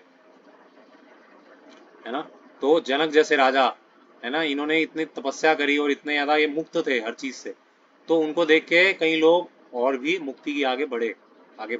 तो इसलिए हे अर्जुन, भगवान कृष्ण अर्जुन के माध्यम से हम सबको कह रहे हैं, है ना, हे वीर नरसिम्हा दास, हे रविंद्र जी, हे मोनिका जी, है ना, सबको, आप सब जितने भी हैं, हे हार्दिक जी, अपना आचरण अच्छा रखो, क्योंकि आपको देख के कई लोग सीखेंगे, आपके परिवार के जन, आप जो नए लोगों को बोलेंगे वो लोग, सब लोग आपसे सीखेंगे, आपके व्यवहार को दूरबीन लगा के ऐसे ऐसे देखेंगे, है ना। इसलिए अपना आचरण अच्छा रखिए। ओके, ये बहुत इंपॉर्टेंट वर्स था। इससे पहले वाले वर्स में एक शब्द आया बहुत महत्वपूर्ण, लोक संग्रह। तो लोक संग्रह का मतलब होता है सामान्य जन को शिक्षा देने के लिए। जनक जैसे राजाओं ने सामान्य जन को शिक्षा देने के लिए ऐसा किया, है ना, लोक संग्रह। ठीक है, ओके। तो भगवान कृष्ण का क्या उत्तर था अर्जुन के प्रश्नों से, है ना। कर्तव्य के अनुसार कार्य करो, है ना, दूसरों के लिए उदाहरण स्थापित करते हुए कर्म करो, क्योंकि जो भी महान व्यक्ति करते हैं सामान्य व्यक्ति उन्हीं का ही अनुसरण करते हैं। तुम्हें दूसरों के आचरणों का अनुसरण करना चाहिए, जैसे कि जनक महाराज, और जैसे कि मैं स्वयं भगवान कृष्ण कह रहे हैं, है ना। भाई मेरा आचरण करो, अभी नेक्स्ट श्लोक में आएगा जो हम कल डिस्कस करेंगे या आगे वाली क्लास में डिस्कस करेंगे। भगवान कहेंगे मेरे को खुद को देखो, मैं भी तो खड़ा हूं ना तुम्हारे सामने, मैं भी तो हक रथ चला रहा हूं ना, भाई मुझे क्या पड़ी है, मैं तो भगवान हूँ, मैं ना भी चलाऊं क्या फर्क पड़ेगा, मैं तो इनको ऐसे ही मार दूं, मैं एक सुदर्शन चक्र चलाऊंगा पूरी कौरव सेना खत्म, है ना। लेकिन मैं तो कार्य कर रहा हूँ, मुझे देख के सीखो, जनक जैसे राजाओं को देख के सीखो, इन्होंने भी कार्य करे, है ना। साथ ही साथ स्वयं की शुद्धि के लिए कार्य करो, है ना। क्यों भगवान कृष्ण, है ना, खुद करते हुए खुद मार सकते थे, सबको मार सकते थे, सबको बस कुछ नहीं करना था भगवान ने, बस चक्र छोड़ना था, सब मर जाते, है ना। चक्र भी नहीं छोड़ते, चलो भगवान तो परमात्मा के रूप में हृदय में है ना, एक हार्ट अटैक दे देते सब मर जाते। तो भगवान का अकेले किसी को मारना कोई आसान, मतलब कोई मुश्किल काम नहीं है, लेकिन फिर भी अर्जुन से युद्ध करवा रहे हैं। क्यों करवा रहे हैं? ताकि अर्जुन के माध्यम से हम सब सीखें कि भाई काम करना पड़ेगा अपने ऊपर, तभी शुद्ध होगे, है ना। बस सब छोड़ छाड़ के बैठ जाओगे तो शुद्ध नहीं होगे। इसलिए काम करो, शुद्ध भाव से करो, भगवान को अर्पित करते हुए करो। ओके, तो आइए आज का सारांश देखते हैं। समरी, सृष्टि के प्रारंभ में यज्ञ स्थापित किया गया, है ना। ब्रह्मा जी ने बोला, हमने सुना, यज्ञ से वर्षा, अन्न और जीविका संभव होती है। फिर हमने सुना जो यज्ञ नहीं करता वह पापमय जीवन बिताता है, चोर है ना। और आत्म संतुष्ट जो व्यक्ति है उसके लिए कोई भी कर्तव्य नहीं रह जाता, जो कि हम भी नहीं, आप भी नहीं है है ना। लेकिन महापुरुष लोक संग्रह हेतु कार्य करते हैं। अगर आप अपने घर के लीडर हैं, अपनी फैमिली के लीडर हैं, अपने देश के लीडर हैं, अपनी कम्युनिटी के लीडर हैं, है ना, किसी चीज़ के भी लीडर हैं, और लीडर सब लोग हैं, तो आपका आचरण आपके नीचे वाले लोग देखेंगे, उसको फॉलो करेंगे। इसलिए सावधान साधु सावधान। श्रील प्रभुपाद की जय। प्रभुपाद जी क्या बताते हैं, है ना, 3.14 के भाष्य में प्रभुपाद जी बता रहे हैं, इस युग का श्रेष्ठ यज्ञ है संकीर्तन यज्ञ। हरे कृष्ण महामंत्र का कीर्तन और प्रचार करना, है ना। खुद भी कीर्तन करो और लोगों को भी कराओ, यही सर्वश्रेष्ठ सेवा है ना। यही सर्वश्रेष्ठ सेवा इस कलयुग में, और कुछ होने वाला हमसे नहीं है। फिर महापुरुष का जीवन ही शिक्षा है। महापुरुष जो जो करता है ना वो शिक्षा ही है, उसका एक एक स्टेप वो शिक्षा के लिए होता है। आचार्य, आचार्य मतलब जो अपने आचरण से सिखाता है, उसे कहते हैं आचार्य। तो प्रभुपाद जी भी ऐसे ही आचार्य थे, है ना। वे केवल उपदेश नहीं देता, वे आचरण भी सिखाता है, आचरण भी करता है ना।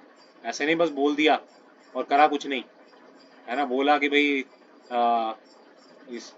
सिगरेट छोड़ दो, है ना, ड्रिंक करना छोड़ दो, लेकिन खुद पीता है, वो साधु नहीं है, महापुरुष नहीं है।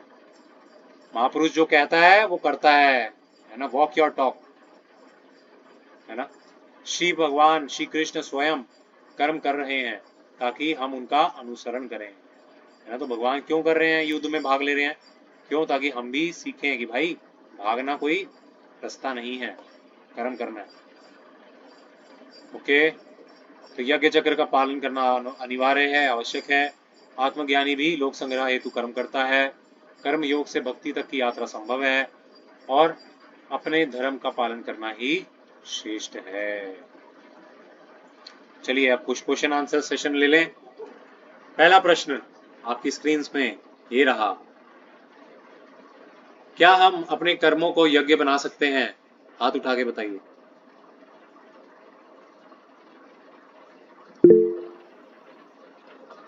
और कोई? ओके, पुनीत प्रभु यस तो कैसे? तो जो चीजें हमें तो जैसे यज्ञ, हम कर्मों का कर्म जो हम करते हैं, तो हमें कर्म कोई भी करना है तो भगवान को अर्पित करके ही करना है। और दूसरी चीज, जो चीज जिस चीजों के लिए हमारे गुरु, हमारे जो मार्गदर्शक हैं भक्ति के, उन्होंने अगर वो ऐसा बताते हैं कि ये चीजें हमारे लिए शुद्ध नहीं है, ये कर्म अच्छा नहीं है, तो उस चीज को त्यागना है धीरे धीरे चीजों को, और हमें अच्छे कर्म के भगवान के प्रति समर्पित होकर करना है। बहुत बढ़िया, बहुत अच्छा, सही उत्तर, बिल्कुल सही। तो किसी के अंडर में रह के, है ना, कोई आपको गाइडेंस दे, है ना, उससे आप पूछ के जो वो कार्य बोले वो आपकी ड्यूटी है। जैसे आपको सेवा मिले, है ना, अगर बोला जाए यश प्रभु इतने नंबर पर डायल कर दो, तो टाइम से डायल कर दो, है ना, तो ये सेवा है ना, ये यज्ञ बन जाता है। ओके, किसी को कोई भी सेवा अगर बोली जाए, उस सेवा को उस तरीके से किया जाए, कर्म जो भगवान ने वैदिक नियम बनाए हैं, है ना, माला रोज करना, है ना, भगवान के दर्शन करना, अपने घर परिवार का ध्यान रखना, ये सब अपना निष्काम भाव से भगवान को अर्पित करते हुए करना, वो हम कर सकते हैं, आज भी कर सकते हैं।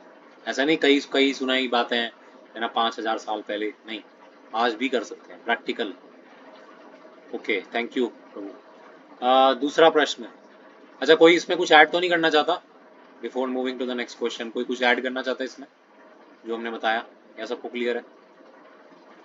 क्लियर है तो थम्स अप, कुछ बताना है तो हैंड रेज। Okay, clear.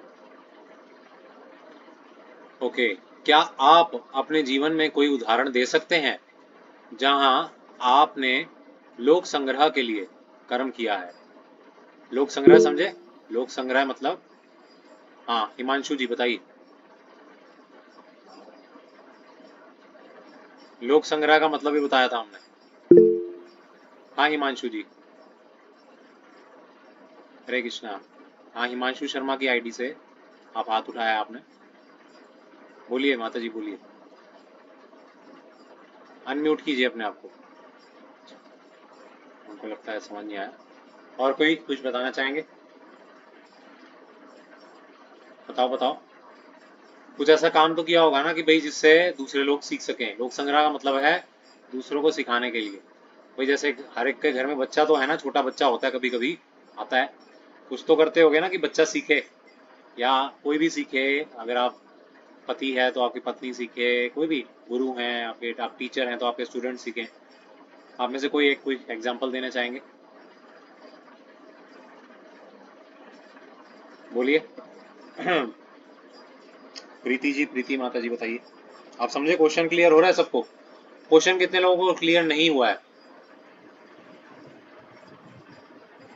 सबको क्लियर है ना? हाँ यश प्रभु, आप बताना चाहते हैं या क्वेश्चन क्लियर नहीं है?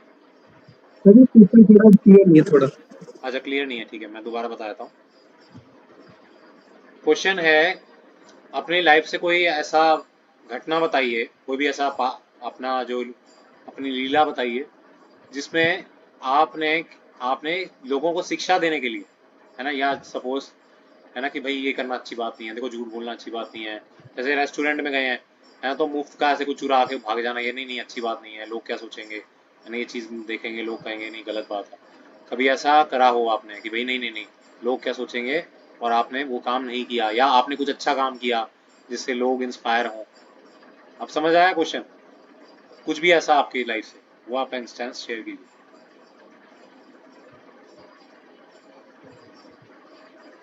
बोलो बोलो, कोई है और कोई? यश, हाँ यश प्रभु बताओ, कोई एग्जांपल है आपकी लाइफ? एक एग्जांपल है मेरे पास भी। जब मैं 12th क्लास में था, मतलब अपने 12th क्लास में था, तो एक बार एक मैम ने मेरे को डांटा था। वो कह रही थी कि अगर आपकी कोई काम दिया जाए या फिर आप दोस्तों के साथ हो तो एक साथ शाउटिंग भी नहीं करनी चाहिए, और अगर कोई आपको कुछ वर्क दे तो फिर प्रायोरिटाइज वर्क भी करना चाहिए। तो उस टाइम मैंने एग्री करा था। हाँ जी मैम। ओके, तो इन्होंने मतलब अपनी टीचर की बात को माना। हाँ आप बताइए प्रीति माता जी। हरे कृष्ण प्रभु जी। हरे कृष्ण। जैसे कि मतलब मैं वहां से स्टार्ट करूंगी। मैं बहुत एक स्ट्रॉन्ग नॉन वेजिटेरियन फैमिली से थी, और पता नहीं मैं कैसे इस्कॉन से जुड़ गई, मुझे खुद ही नहीं पता। फिर मैं वहाँ भक्तों से भी जुड़ी, और मतलब उनके कंपनी में आने के बाद मुझे ये पता चला कि ये सब चीज़ें बहुत खराब और अशुद्ध होती हैं। तो ऑलमोस्ट मेरी परवरिश ही वैसी हुई थी, तो इट्स अ वेरी डिफिकल्ट। जो नहीं जैसे आपके जैसे फैमिली से आते हैं उनके लिए इट्स क्वाइट इजी, मेरे जैसे फैमिली वालों के लिए बहुत मुश्किल चीज़ होती है।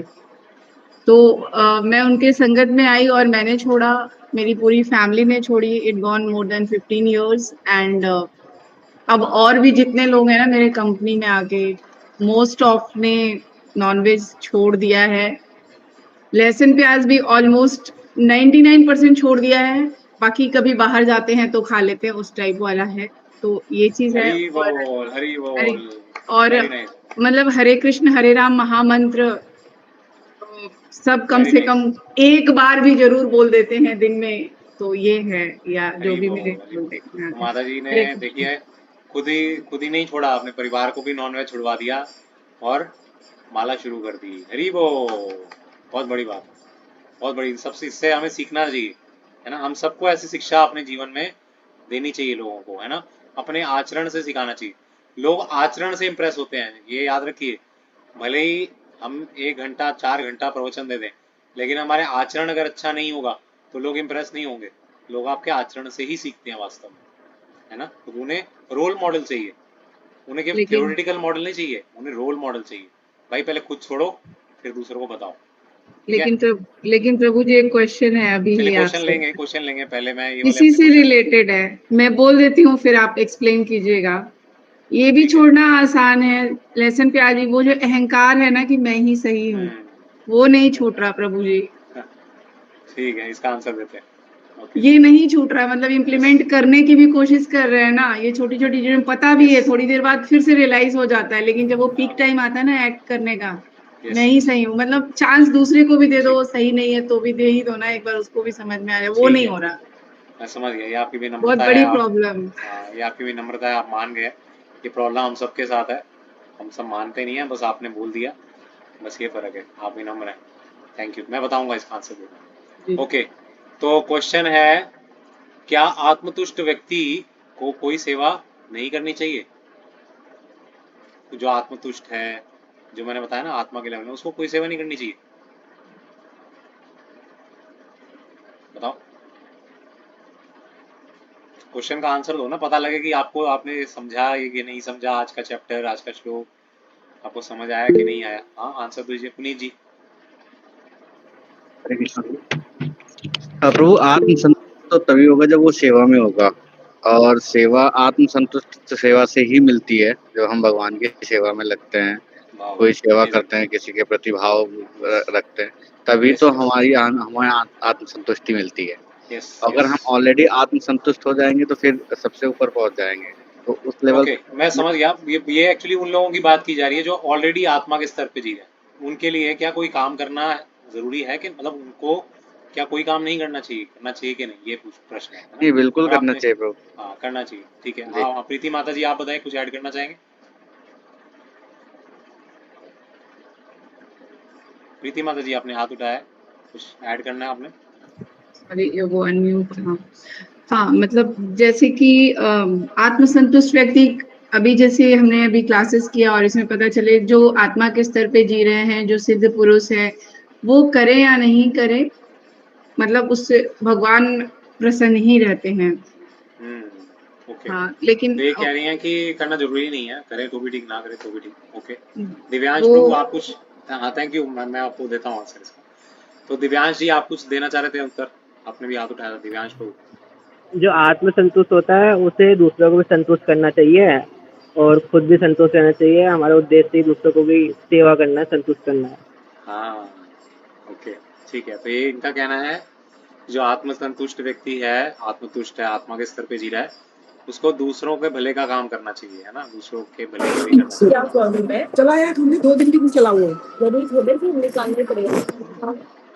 ओके, तो आंसर आंसर एक्चुअल में सबका मिक्स है ना?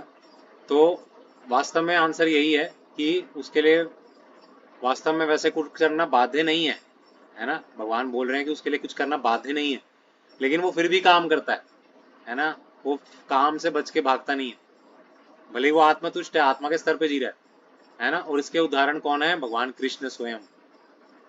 भगवान कृष्ण तो भगवान ही है ना, वो भी कर्म कर रहे हैं। जनक महाराज वो भी कर्म कर रहे हैं, है ना? तो वो कर्म करता है, जैसे दिव्यांश प्रभु का आंसर था वो ज्यादा राइट था, कि अगर आप आत्मतुष्ट हो तो वो दूसरों को आत्मतुष्ट करने का प्रयास करेगा, है ना? वो दूसरों का भी भला करना चाहेगा, है ना? इसलिए वो कर्म करता है, उसको खुद कुछ करने की जरूरत नहीं होती। ऐसा नहीं कि वो बाध्य है ना, प्रकृति के नियमों द्वारा, कर्मों के द्वारा, है ना, उसको बाध्यता मिली हुई है, ऐसा नहीं है। पर वो फिर भी कर्म करता है, क्यों? क्योंकि उसको देख के बाकी लोग सीखते हैं। इसलिए हमारे आचार्य शिला प्रभुपाद, उन्होंने खुद हाथ से, मैंने बताया ना, खुद खाना बनाते थे, परोसते थे, उनका जूठा साफ करते थे, है ना, उनका पूरा टेक केयर करते थे। इतना सब कितना झेला उन्होंने प्रभुपाद जी ने, तो उन्होंने अपने आचरण से करके दिखाया। प्रभुपाद ने दूसरों का भला किया, हालांकि वो आत्मा के स्तर पे थे, वो आत्मतुष्ट थे। ठीक है, ओके। तो क्वेश्चन लेने से पहले कुछ घोषणाएं। कृपया सभी भक्त आने वाले कार्यक्रमों में भी जुड़े, है ना, टाइम से आए, है ना। 12:30 का टाइम है, तो आप लोगों के लिए 12:25 टाइम है ज्वाइन करने का। ये कर्टसी है, मैनर्स है, एटिकेट्स है। जब स्पीकर, अगर आप कुछ सीख रहे हैं, पहले के गुरुकुलों में यही होता था, है ना, ये गुरुकुलों में गुरु आने से पहले शिष्य सब बैठे होते थे क्लास में, है ना। इसलिए वो हम वैदिक ट्रेडिशन कुछ कुछ हद तक अपने जीवन में भी उतारें, उन क्वालिटीज को लाएंगे, तभी हम अच्छे व्यक्ति बनेंगे। तो टाइम से ज्वाइन करें, है ना, हर क्लास को ज्वाइन करें और टाइम से ज्वाइन करें, है ना। ये नहीं कि 1 बजे आ रहे हैं, कई लोग तो अभी 2 बजे भी ज्वाइन किए, है ना। तो चलिए, कुछ होगी समस्या आपकी, कोई दिक्कत नहीं, कभी एक आध बार प्रॉब्लम आ जाती है, हम समझ सकते हैं, बट ट्राई योर बेस्ट, है ना। कि अगर कोई फिक्स टाइम आपको दिया गया है, 12:30 होता ही है, तो उस टाइम पे कम से कम फ्री रहे। ऐसा तो है नहीं कि भाई कभी 12:30 कभी 2 बजे, फिक्स टाइम है ना। तो प्लान करें, पहले से प्लान करें। ओके, कृपया हरिनाम आश्रय फॉर्म भर दें, है ना। तो हरिनाम आश्रय फॉर्म हमने बहुत बार सर्कुलेट किया है, वो भरना बहुत ज़रूरी है ना। सब लोगों ने अभी तक भरा नहीं है, वो भरेंगे तो उसके हिसाब से हम आगे अपने ग्रुप को एडवांस करेंगे, एडवांस करके उसे बेटर बनाएंगे, है ना। तो वो बहुत ज़रूरी है। फिर तब उससे ये भी होगा कि आपका जो पसंदीदा चीज़ है वो बोली जाएगी, वो करी जाएगी, है ना। तो आपको इंक्लूड करें, इसके लिए ये फॉर्म सर्कुलेट किया गया। तो इस फॉर्म को ज़रूर भरें, है ना। इस मीटिंग के बाद, आज के क्लास के बाद मैं वो फिर से सर्कुलेट कर दूंगा सारे ग्रुप्स में। तो गूगल फॉर्म के फॉर्मेट में है, उसे ज़रूर भरना। ओके, किसी भी सेवा से जुड़ने के लिए व्यक्तिगत रूप से मुझसे संपर्क करें, है ना। मैं आपका दास वीर नरसिम्हा दास, आप सबके पास मेरा नंबर है ना, तभी आप शायद यहाँ पे हैं। तो आप सब के पास मेरा व्हाट्सएप पे नंबर है, बस एक मुझे व्हाट्सएप मैसेज कर दीजिए, कुछ पूछना हो, कोई भी सेवा करनी हो। हमें बहुत सारे सेवकों की, बहुत सारी सेवाओं की ज़रूरत है। क्यों? क्योंकि भाई ये ग्रुप आप सबका है, मेरा नहीं है अकेले का, है ना। ये सब आप सबके लिए है, आप सबका है ना। इसे अपना माने, है ना। यज्ञ अनासक्ति से बिना होके करने का मतलब यही है कि हम मिल बांट के करें, है ना। एक ही व्यक्ति करता रहे, बस हम सुनते रहें, ठीक है, सुनते रहिए, वो तो हम करते रहेंगे, वो तो जब तक प्राण है तब तक वो आप आशीर्वाद दीजिए, करते रहें। लेकिन आप सबको भी भाग लेना चाहिए, है ना। हम सबका दायित्व है ना, कि हम इस ग्रुप को और बेहतर बनाएं, हम इस ग्रुप में और कुछ पार्टिसिपेट करें। बहुत सारी सेवाएं हैं, है ना। यूट्यूब पे हम ये वीडियोस डालते हैं, इसको कोई एडिट करने वाला चाहिए जिसमें से शॉर्ट्स बना सके, है ना। कोई ऐसे भी लोग चाहिए जो, है ना, कॉलिंग सेवा कर सकें, जो सब लोगों को रिमाइंडर दे सकें कि आप ज्वाइन करें, है ना। कुछ लोग ऐसे भी चाहिए जो मतलब गतिविधियों को आगे डिज़ाइन करने में हमें हेल्प बना सकें। कोई प्रेजेंटेशन बना सकता है, जो हम पीपीटी बनाते हैं, है ना। वो भी सब कुछ मैं ही कर रहा हूँ अभी प्रेजेंटली। कुछ लोग हैं, कुछ सेवक हैं, उनका मैं तहे दिल से बहुत सौभाग्य, उनको मैं आभार प्रकट करता हूँ, है ना, जो ये कॉलिंग करके सबको रिमाइंड कराते हैं, है ना। ऐसे भी सेवक हैं, बहुत सारे सेवक हैं। तो आप सब भी उस सेवा में भागीदार बनिए। सेवा जो है ना, मैं कल प्रीति माता जी से बात कर रहा था, यही बता रहा था, सेवा जो है वो भगवान का हाथ है, जो भगवान गोलोक धाम से हमें हमारी तरफ भेज रहे हैं। तो सेवा जब मिले तो उसे मना नहीं करना चाहिए, है ना। उसे उसका आदर करना चाहिए। कह रहे मैं भाग्यशाली हूँ जो मुझे भगवान की सेवा मिली, मैं कर ही क्या सकता हूँ भगवान के लिए, लेकिन फिर भी भगवान मुझे सेवा दे रहे हैं। जिससे सब कुछ दिया, उसके लिए क्या इतना नहीं कर सकते, थोड़ा बहुत जो भी आपको टाइम मिले। तो जो भी आपके पास फ्री टाइम हो, आप हमारे पास आइए, हमारे पास बहुत सेवाएं, बहुत सारे तरीके। ओके, समूह में, है ना, कम्युनिटी में किसी भी सदस्य को बिना अनुमति के कॉल या मैसेज ना करें, है ना। जिसको जानते हैं या नहीं जानते हैं, अगर आप ग्रुप में हैं तो आप बिना आज्ञा के किसी को कॉल करना ये शोभा नहीं देता किसी को, ठीक है। ओके, तो अब क्या आने वाला है, 16 अगस्त को श्री कृष्ण जन्माष्टमी महामहोत्सव की जय। तो 16 अगस्त 2025, सब रेडी हैं? हरी बोल, हरी हरी बोल। ओके, सब रेडी रहिए, है ना।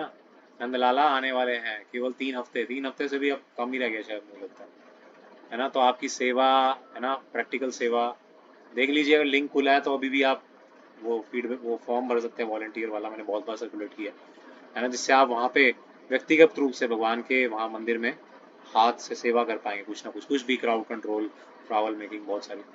दूसरा दान, है ना। देखिए पूरे साल में हम, है ना, जन्माष्टमी के लिए खुले उससे हाथ जोड़ के मांगते हैं। क्यों? क्योंकि इतने सैकड़ों लोग आते हैं, लाखों लाखों लोग आते हैं, सबको प्रसाद मिलता है ना, सबके लिए फ्री प्रसाद बट रहा होता है नीचे। और कितने लोग, लाखों लोग आते हैं, जितनी हम एक्सपेक्टेशन करते हैं उससे कहीं गुना ज़्यादा। तो आप सब खुले दिल से, है ना, उन्हीं का ही सब कुछ है ना। यज्ञ के रूप में क्या कीजिए, कर्म योग कीजिए, यज्ञ कीजिए। यज्ञ क्या है? दान दीजिए, भगवान की सेवा कीजिए, जो आपसे यथा योग्य संभव हो, है ना। इसके कुछ फॉर्मेट हैं हमारे पास, जैसे मैं आपको दिखा देता हूँ हमारे फीड फॉर्म में, है ना। एक आरती सेवा है जो 3100 से स्टार्ट होती है ना।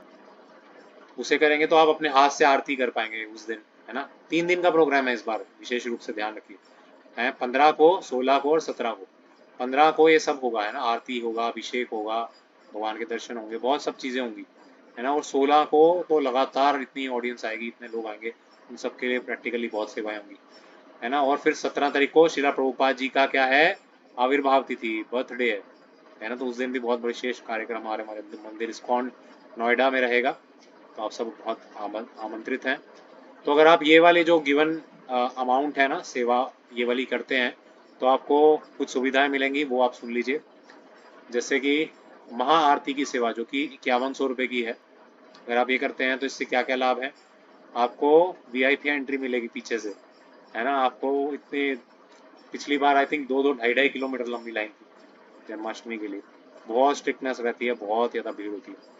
तो आपको और आपके परिवार को, जितने भी जन हैं आपके परिवार के, सबको एंट्री मिलती है बैक साइड से।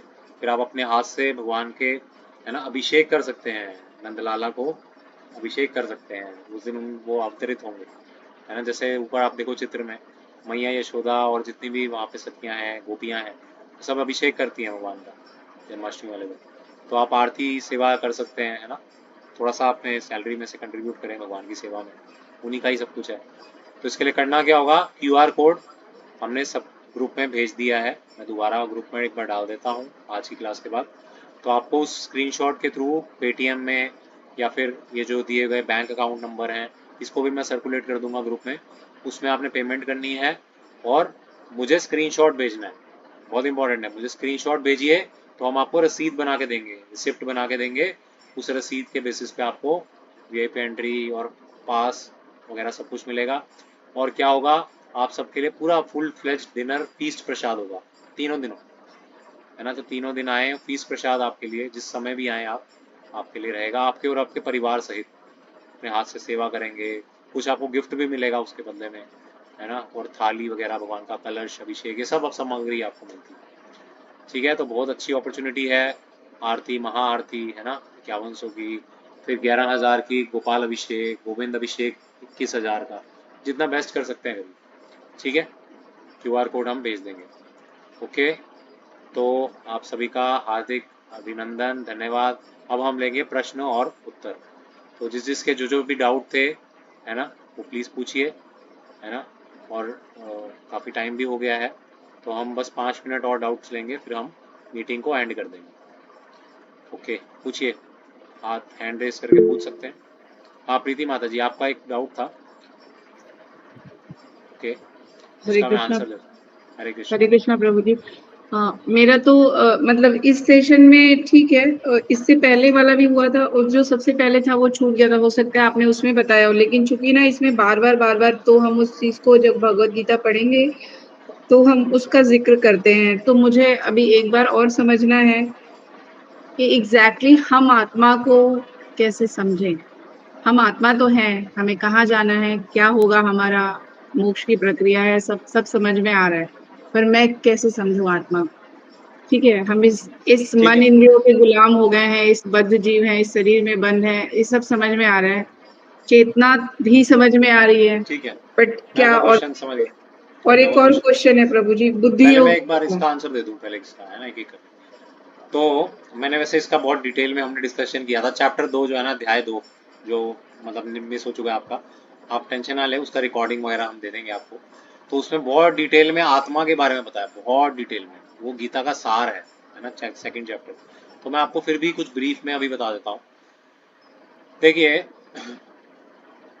जैसे आपके पिताजी हैं अभी, मतलब बहुत ही ज़्यादा, अच्छा, पर आपके दादाजी हैं, अच्छा।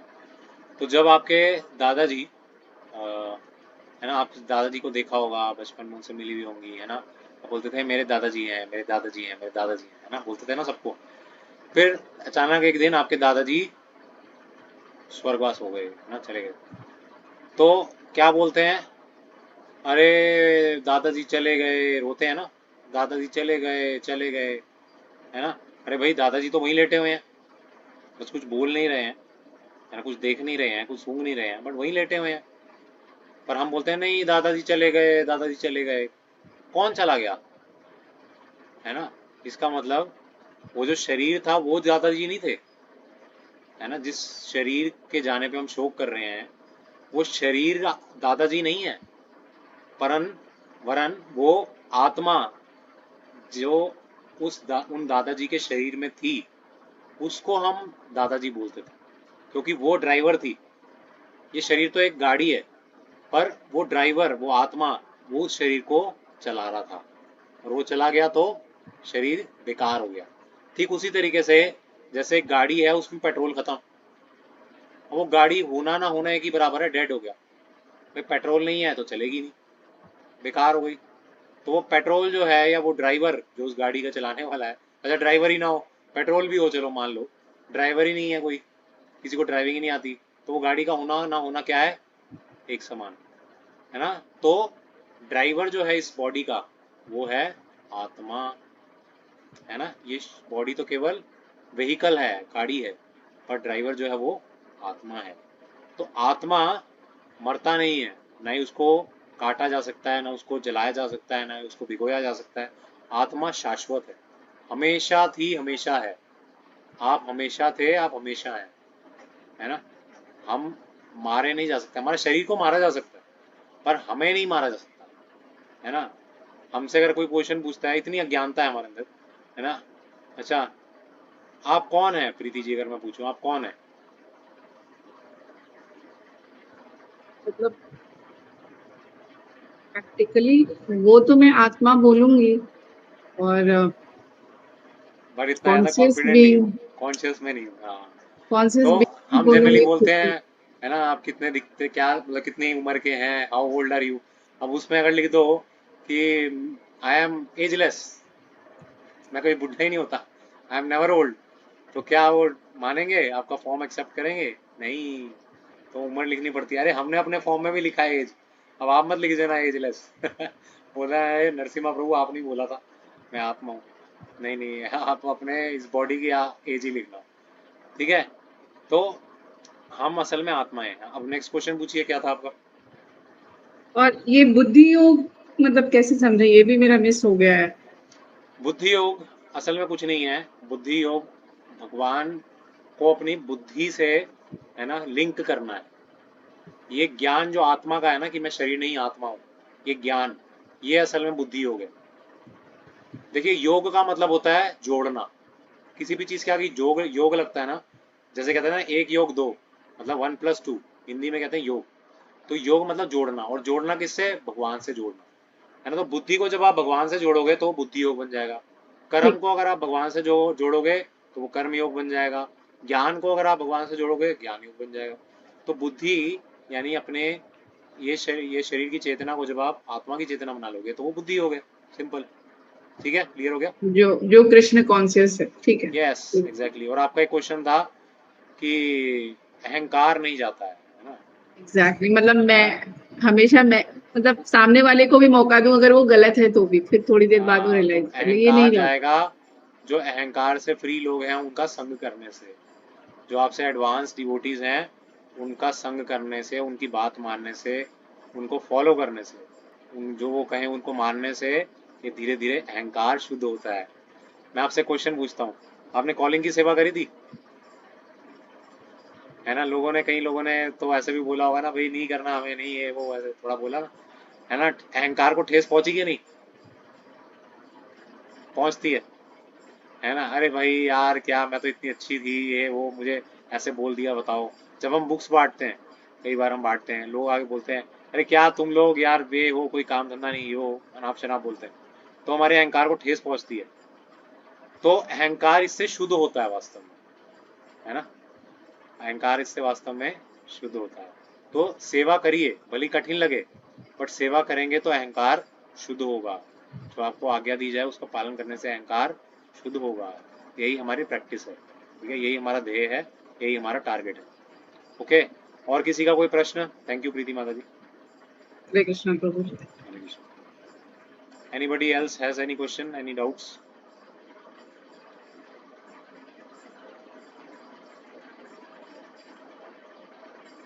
सब क्लियर है? सबको सब समझ आ गया? आज की कक्षा से रिलेटेड कोई भी? हाँ, दिव्यांश जी पूछिए। मेरा ये था कि पीडीएफ अगर आप व्हाट्सएप ग्रुप पे भेज देते तो सही रहता। हाँ, देखेंगे आगे, बट अभी फ़िलहाल के लिए आप रिकॉर्डिंग देख लो। रिकॉर्डिंग हमारे हरि नाम आश्रय यूट्यूब चैनल, हरि नाम आश्रय सर्च करोगे, है ना, गौर निताय जी का ऐसे फ़ोटो आएगा, ऐसे हाथ खड़े करे हुए। मैं लिंक भी शेयर कर दूंगा उसमें ग्रुप में, तो आप हमारे यूट्यूब चैनल को सब्सक्राइब कीजिए। उसमें ये सारी वीडियोस है ना, ये सारा एक एक स्लाइड जो है वीडियो के रूप में आपको मिल जाएगी। ठीक है दिव्यांश प्रभु, और किसी का कोई प्रश्न, कोई कमेंट, एनीथिंग? सब सेटिस्फाइड हैं? किसी को कुछ फीडबैक देना है?